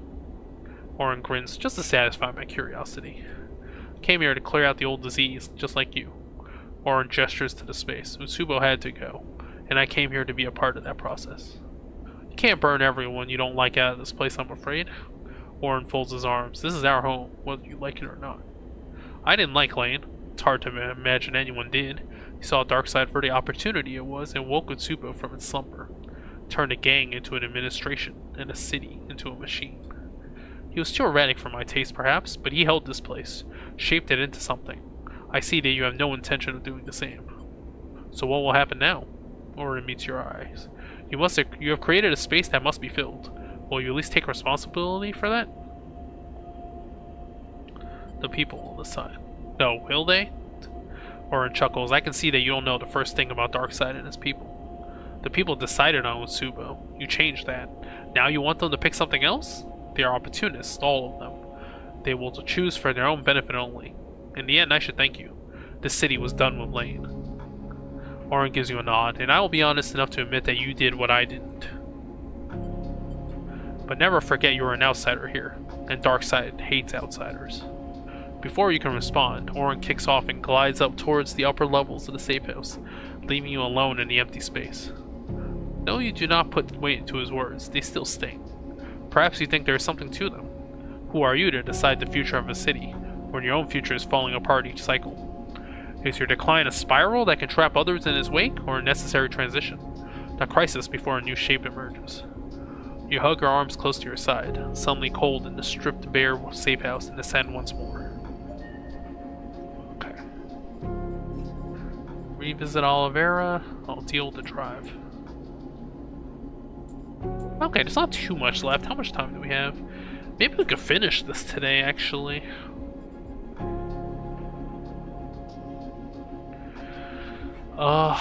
Let's see. Oh, okay, that's still doing courier stuff, right? Fresh start. Should we wait 4 more cycles? We can come back in 4 cycles, I guess.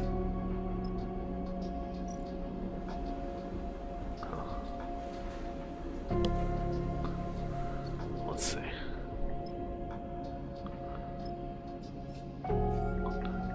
Okay, Junie's done her thing. Okay.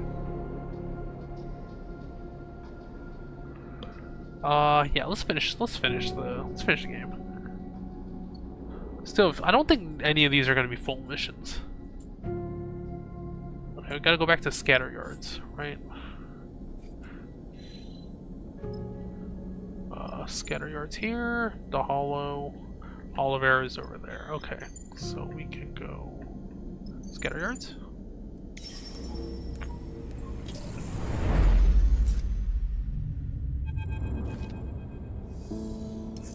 Workshop of Cadet's data scraper friend is just as the two of you left it. Remember the cycles you and Cadet spent in here, poring over that dark data. The strange fragments of the drone's mind protest seated among the cold code. You find the drive where Cadet told you it would be, in a compartment under the padding of a bunk, lined with thick shielding that makes its contents undetectable. As you pull the drive out, the metal cold on your hands, you have the sudden urge to smash it to pieces. This object, which escaped Hexport when so many others didn't. When Senestat, and it was Senestat, you were sure of that now, decided to cover up what they'd done, they first made sure that this drive would get out, that would pass to the far spindle and then onward. But something went wrong, some miscommunication or mistake. That's all it was, a tiny slip and it all fell apart. Now the drive is in your hands instead. You turn it over in your hands. You know the drive contains Conway's access codes, control codes, and perhaps more besides. Data of great value. Data that would win a war. You also know you are sick of thinking about it. Man, you can't just destroy valuable resources, man. Slip the drive into a pocket and close up the workshop. You head back to the rig, and as you do, you turn the drive over in your pocket, unsure what the next step might be. As you glide through the hub, you pass ship fitters and crews, all working on their own vectors. It feels strange to carry the drive past these people, all of them totally unaware of the threat it might pose to them, to this station. Excuse me. A stranger stops you in the passageway with a hand on your shoulder. Can I ask for your help with something? Their sudden appearance shakes you out of your thoughts. You quickly take your hand out of your pocket, off the drive. You look at the stranger in front of you. He's roughly dressed in a heavy coat, but he is otherwise unremarkable. You could have passed him many times before and not have known. I'm looking for something. He looks over his glasses at you. A little lost drive. Who are you? This matter concerns my client more than me. He leans back a little, his voice calm. So introductions won't be necessary. But the drive belongs to my client, and he would be very happy to see it returned. Suddenly, something catches your eye. A set of dice, like those used to play Start and Stoker. The stranger is playing with them in one hand, turning them end over end in the station's microgravity. What makes you think I have it? My search for the drive brought me to the scatter yards, but from here the trail went cold. That was, until you arrived. He pushes his glasses up his face. Then the trail lit back up again, just like that. The stranger moves his hand in his jacket pocket a little, and you see a shape in there. A box-like impression in the fabric. My client never intended these events, you must understand. One of their contractors proved to be overzealous in an attempt to conceal their mistakes.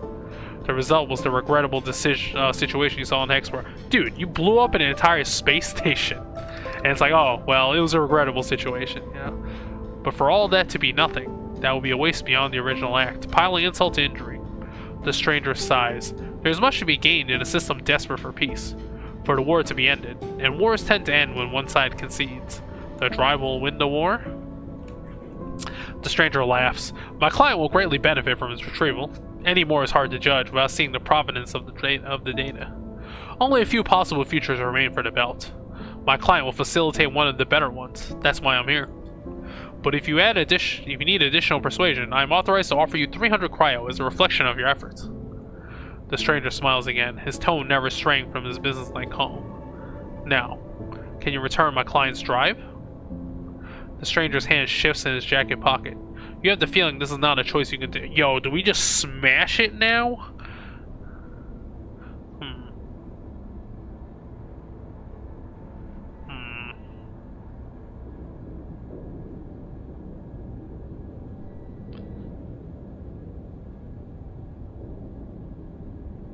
Well, take the drive and place it in his hand.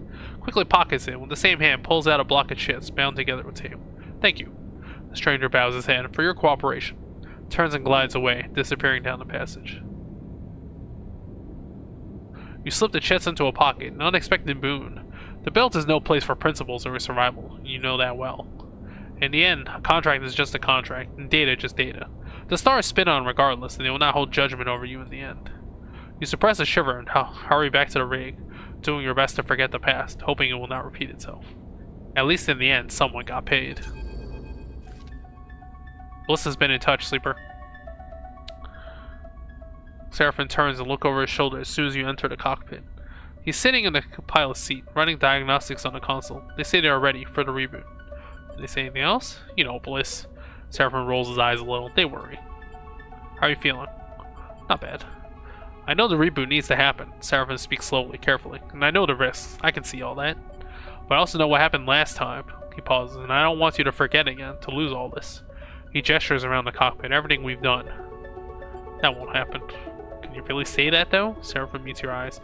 If you wake up without your memories again. I'm not trying to scare you. I just needed to say that. If the reboot doesn't go how we want, I'll miss you. I'll miss all this.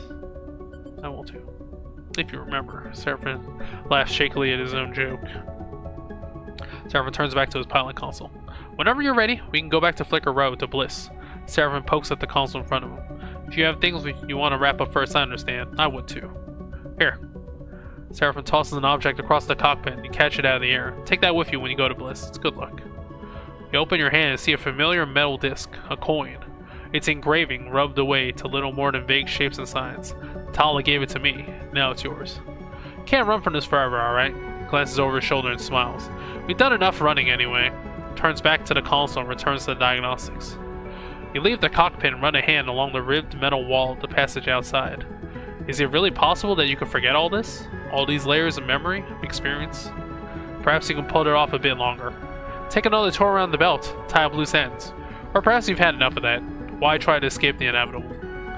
Try to recall how it felt when you woke after Lane interrupted the first reboot. Even that is fading into a hazy memory, told by an unreliable narrator. Maybe this is just the next step then. One of thousands that puts you here, and the first of thousands more that will take you onward. You come out of your thoughts still unsure, still aware that the decision of when to take that step ultimately rests with you. Okay.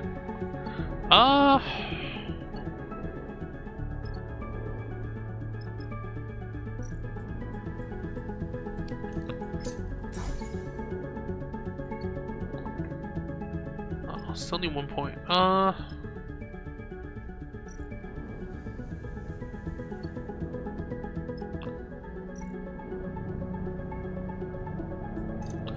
already have more cryo than I need. Also, 300 cryo is not that much. He should have offered you more.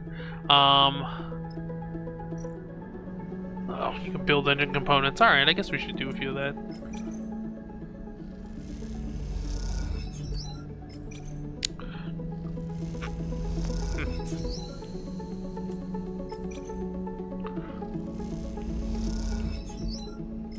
We're just mass producing engine components.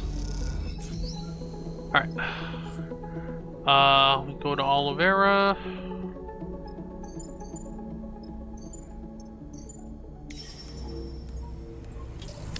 Then we head back, and I don't think there's any more quests. We just do stop. Shadowed figure meets you in the docking tunnel. No saboteurs allowed.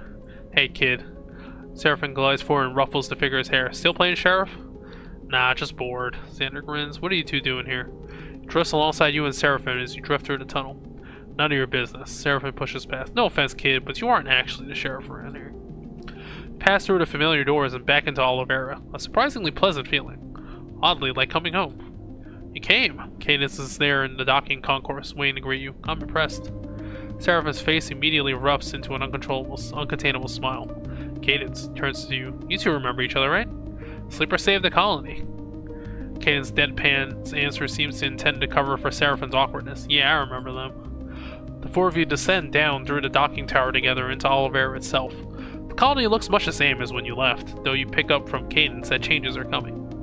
Carbon's back with a vengeance since Darkside. Cadence smiles. He's all about expanding and improving the colony, which is why I asked you to come, Sarah. The nickname slips out, but both Cadence and Seraphim clock it and glance at you. As you reach the core of the colony, you see the increased activity. There are more colonists than you remember, and they move back and forth with purpose, carrying crates and tools to chatter less than usual. We need all the help we can get to sort the place out. Cadence notices you watching the stream of freight and people. Carbon wants to do some kind of event, an anniversary, I think. Honor the founders and all that. Gonna be a big party, Xander grins. Can't wait. So, Cadence looks between you and Seraphim. What do you think? Up for some colony-mandated manual labor? She grins. Seraphim gives you a sideways glance, observing your response carefully. How could you say no?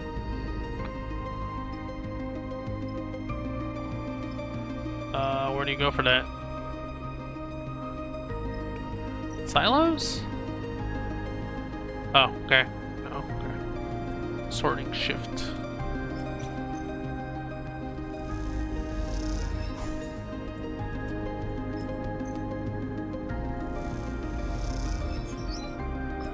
This is a lot.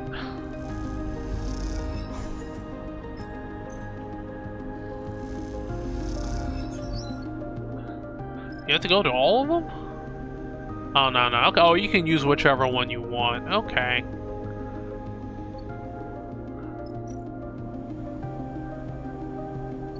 Okay. This might take a few cycles. I wonder if you get the, do you get the oil too, or no? I mean, do you get the fuel? Okay.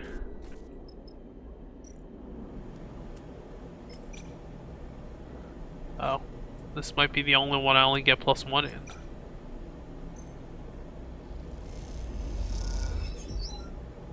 Oh, you don't get the fuel. Okay, it's just you just use whatever to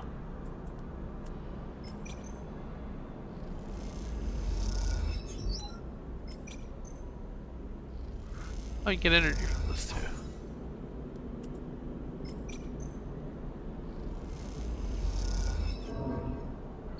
Okay.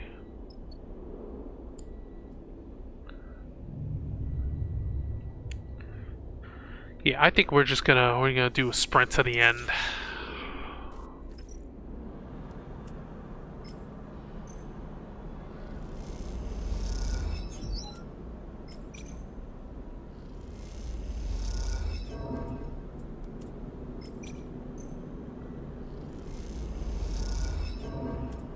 Oh, damn.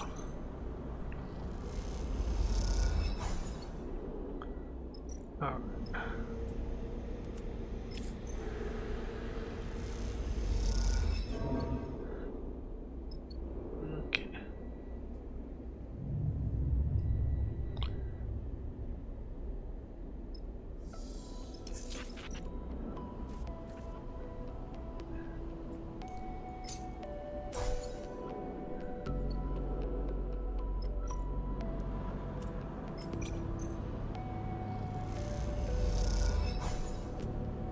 Alright. That should do it.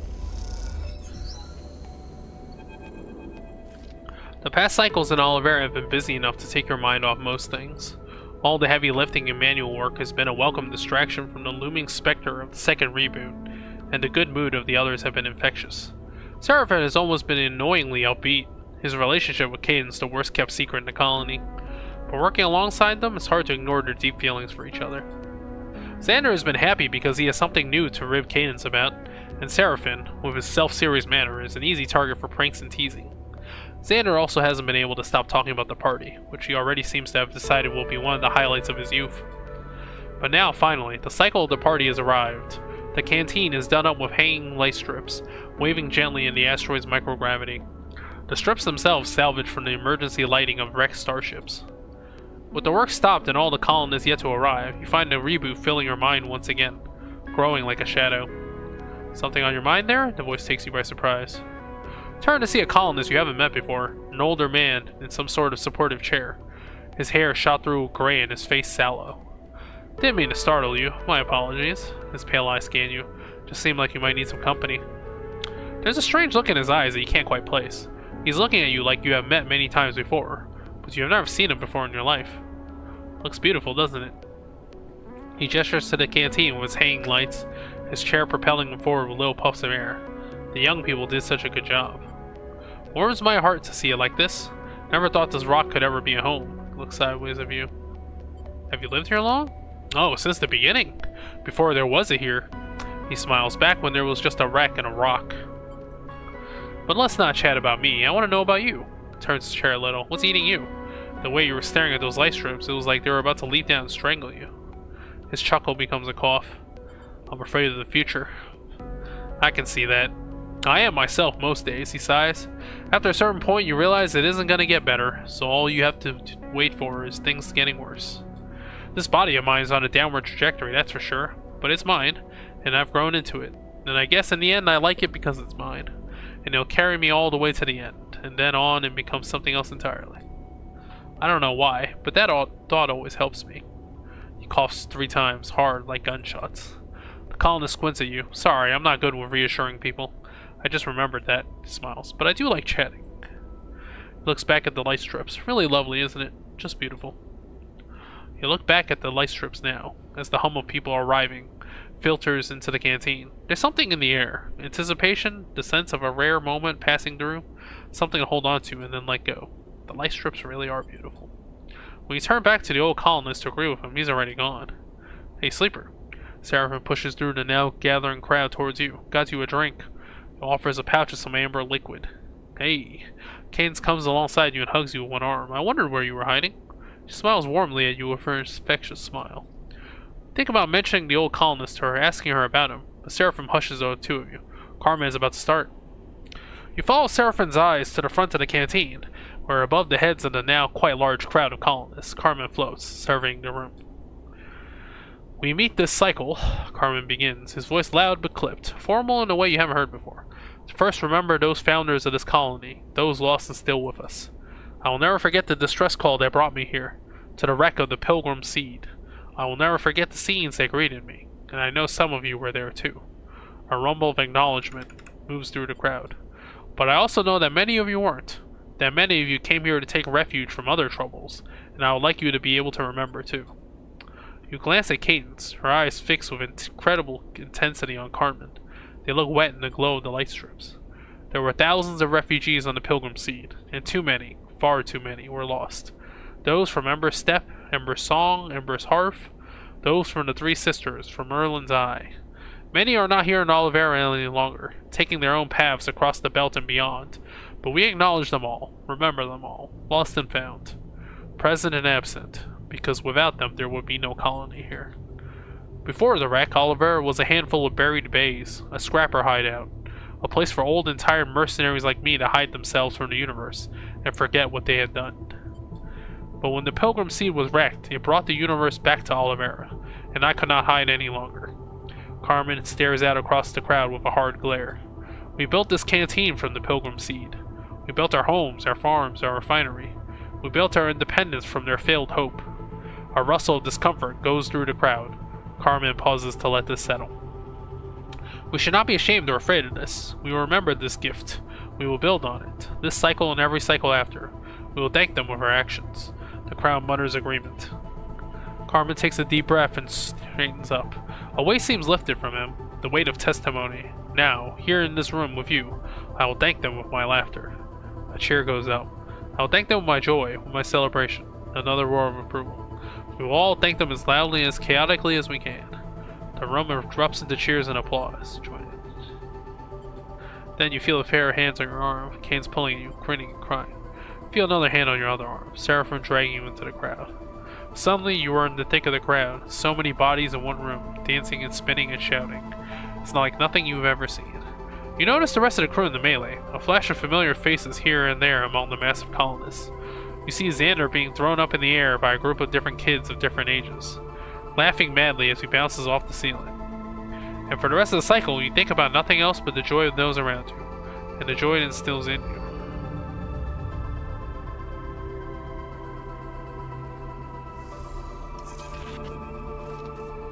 You wake up in your berth, the same light that always shines on the belt shining incessantly through the window. You are slow to rise, slow to begin this fresh cycle. At some point, Seraphin arrives back into the rig with no indication of whether he slept or not. You find him in the cockpit, leaning in the pilot's chair, looking out at the lights of Oliver and smiling. Good party, he chuckles. Not sure I've ever seen anything like it. How's Cadence? Seraphin gives you a look. She's great. She loves seeing you let it all go. She smiles. I did too. Oh, Seraphin yawns and stretches. So, he sniffs. Oliver is all fixed up. Colonists are happy, blah blah blah. Where to now? Don't you want to stay? Here? Seraphin shrugs. Still a bit too much of a backwater for my taste. He grins. Cadence understands, don't worry. Seraphin pauses a moment, something passing over him that makes him shiver. I heard from Tala. He looks away. Wellspring is still in transition, but the Union Council is taking over. Kirk got what he wanted. The blockade will come down soon. He sighs, but I'm not sure I'm ready to revisit that place yet. He looks at you and smiles. When I come back to Tala, I want to have something to show for myself. You know? I get it. Family. He shrugs. Maybe once the reboot is done, once the blockade is down, maybe we can visit then. Seraphin takes a breath. We'll get there, some cycle soon. You aren't sure if Seraphin's trying to convince you or himself. He stretches, shaking off his feelings. For now, though, the belt is ours to explore. Oliver has filled her fuel tank, so it really is up to you where we want to go. While you're deciding, I'm going to dig up some breakfast. He glides out of the cockpit. Take a moment to look out across the tiny lights of Olivera, dwarfed by the crater and the wreck that sits at its far end. Not bad. Not bad at all, you think. Aha! I am a maxed out character now. Boom. Well, I guess you can still upgrade these, but I just don't see the point. Alright, I guess we should just get supplies? I don't know. Oh, there's nothing else to do here. Alright. Is the only drive left finished to reboot? I guess it is. We're heading back to Darkside. We can't go straight there. Alright. I think that ends the game once you do the reboot. I don't think they tell you what happens.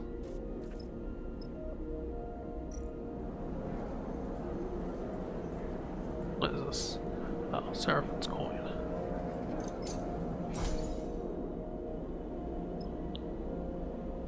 Yeah, let's just... I guess we just buy the fuel and go. I don't think there's any more.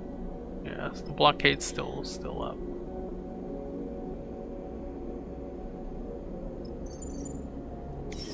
We'll see what's up with Cadet. Maybe enough cycles have passed that something happened. Another flicker in the dark before waking, and a numbness that follows soon after. You wake slowly and stare out at the flickering stars and the distant rocks of the belt. You let the thoughts of fear or panic wash over you. They pass like the soft dust of the belt, disappearing into darkness. You find yourself once more, as you do every cycle, as you will continue to do, cycle after cycle, until you can. You wonder what part of you has changed, what system is failing.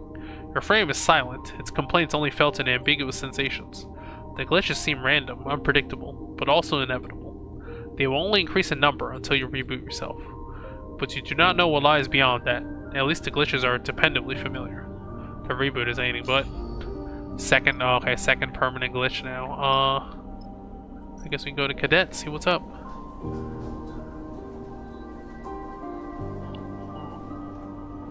Oh, you can help her. Oh.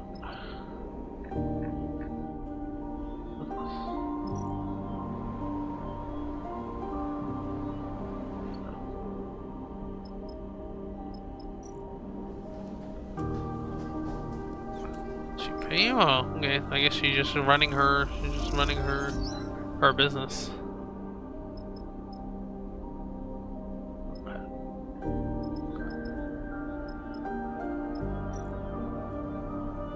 Begin reboot. Okay, here we go.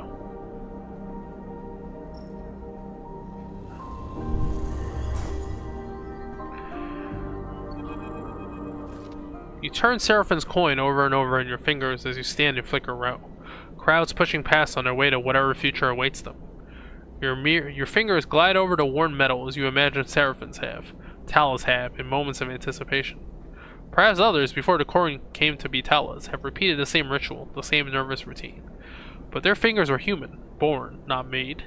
This intrusive thought quickly makes you slip the coin into a pocket quickly, as if it had delivered a shock. You hear a hiss, and the door of the shop slides open, revealing Ankita. You see her eyes scan the crowd, almost defensively, before she spots you and nods in your directions. Hey, Ankita. She looks around for a moment, then approaches you. She looks tired, but her stubborn ferocity bubbles under the surface. Bliss is waiting for you. She nods back towards the shop, which I guess is why you're hanging around out here. Nervous? Of course. She looks around the crowd. Look, Sleeper, if you want my advice, you have to find a way to keep up with yourself. Change is constant, but sometimes you can get left behind. Ankita looks away, the signs of Flicker Row reflected in her eyes. I just remembered. I owe you an explanation. I promised to tell you why I wanted Utsubo out if we managed it. Shakes her head. I guess I'm not very good with promises. Why did you? Ankita is still staring at the signs. I grew up here, Sleeper. Did you know that? She doesn't wait for an answer. After I came to the belt, after Bliss and I... She pauses, not wanting to say it. When I had nothing left, this is where I came, and when I got here, my home was gone. She grimaces. Those Utsubo bastards had destroyed it, strangled the life out of it. I was looking for something to fight for on my own terms. Darkseid became that for me. She sighs. That's all you're getting. Promise is kept. Kid looks over her shoulder. Look, Bliss wouldn't be happy if they saw me out here chatting to you when you're already late for your appointment. She smiles to herself, and I don't need any more reasons for Bliss to be unhappy with me. She grabs you by the shoulders and steers you towards the shop's entrance. I'll catch you after. Don't you worry. She pushes you towards the door and then turns away and disappears into the lights of Flicker Row. Take a final moment, and then wheel yourself inside, leaving the glimmering lights and the shifting crowd behind. Bliss is perched at a console. They turn as you enter. Finally! They smile weakly. You were making me think you wouldn't show. I'm ready. I'm sure Seraphine told you, but everything's ready. Bliss gestures to 2 couches with straps, freshly built connectors, and a bundle of wires at one end. I hope it will be comfortable for you both. Where's Flint? It's just getting some air. Flint leans in the open doorway, watching you both. Their pale face looks even more drained of color than usual. Flint comes inside the shop and nods to you. Let's do this. They take a shaky breath. I'm ready. Flint and Bliss go silent, and the sound of the crowds outside filters gently into the room, mixing with the whine of the air cycler and the hum of the terminals. There's not much more to say. Bliss looks at you both. Okay, they pause. Let's begin. Bliss helps you and Flint onto your couches. You settle there and slide your arms and legs under the straps that will keep you in place. The connector, with its thick bundle of wires, waves above your head. It's hard not to feel exposed, lying here on your back, anticipating what is to come. It's even harder when the memory of waking up to this very same ceiling, with its bundles of dangling tech and scratch plating, forces itself into your mind. You have been here before. Last time you woke up to fear and panic, woke to a desperate escape and a shattered mind. A reboot interrupted. The thought sets you trembling. But then, staring up at the same ceiling, the trembling dissipates. After all, you're back here now. That means you survived this crisis, grew from it. You took the hit and bounced back, unbeaten. All good there? Bliss's face floats in your vision. All good. Bliss smiles. How about you, Flint? Turn your head to see Flint lying beside you, stiff and still. They manage a tight-lipped nod. Looking at Flint, staring up at the ceiling, like you were a moment ago, you feel a rush of sympathy. After all, they haven't faced this before like you have. They are stepping into a future they cannot see. You have been here before. Now you're just completing the journey. Reach out to Flint. Raise an arm, reaching across the gap between the couches, and your hand touches Flint's. They do not look at you, but they grip your fingers in theirs tightly.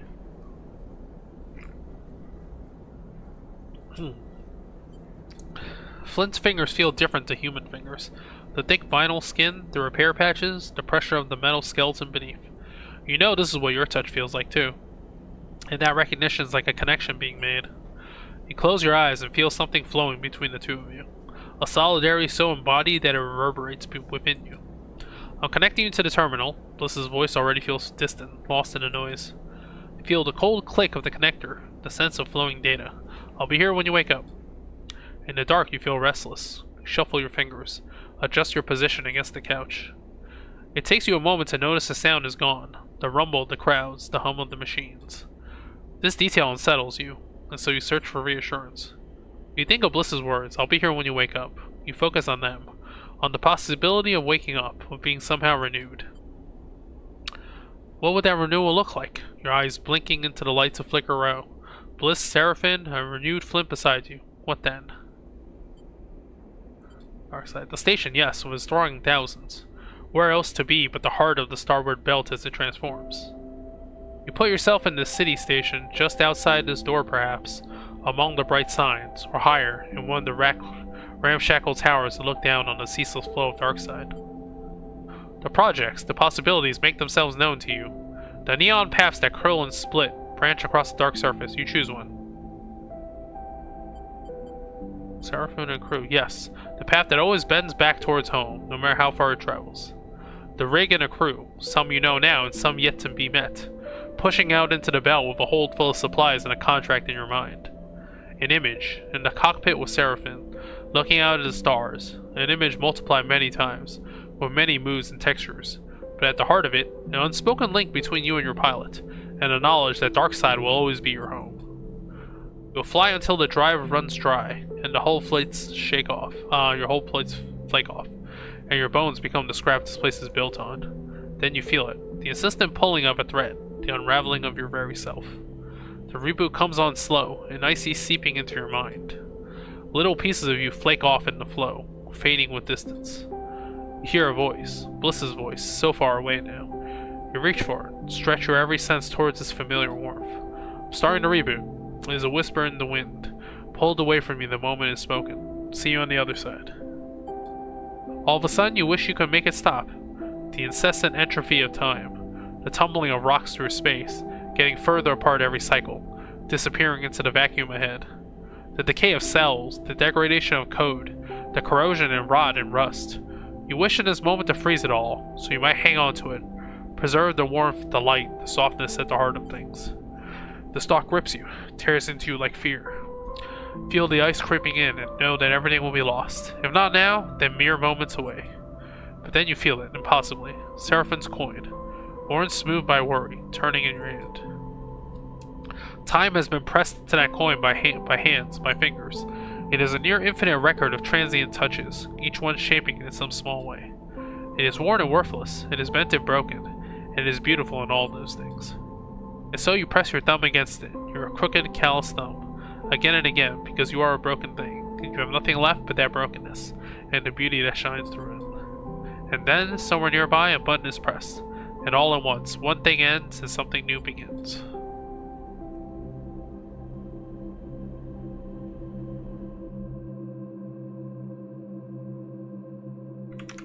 Alright, I guess that's the ending.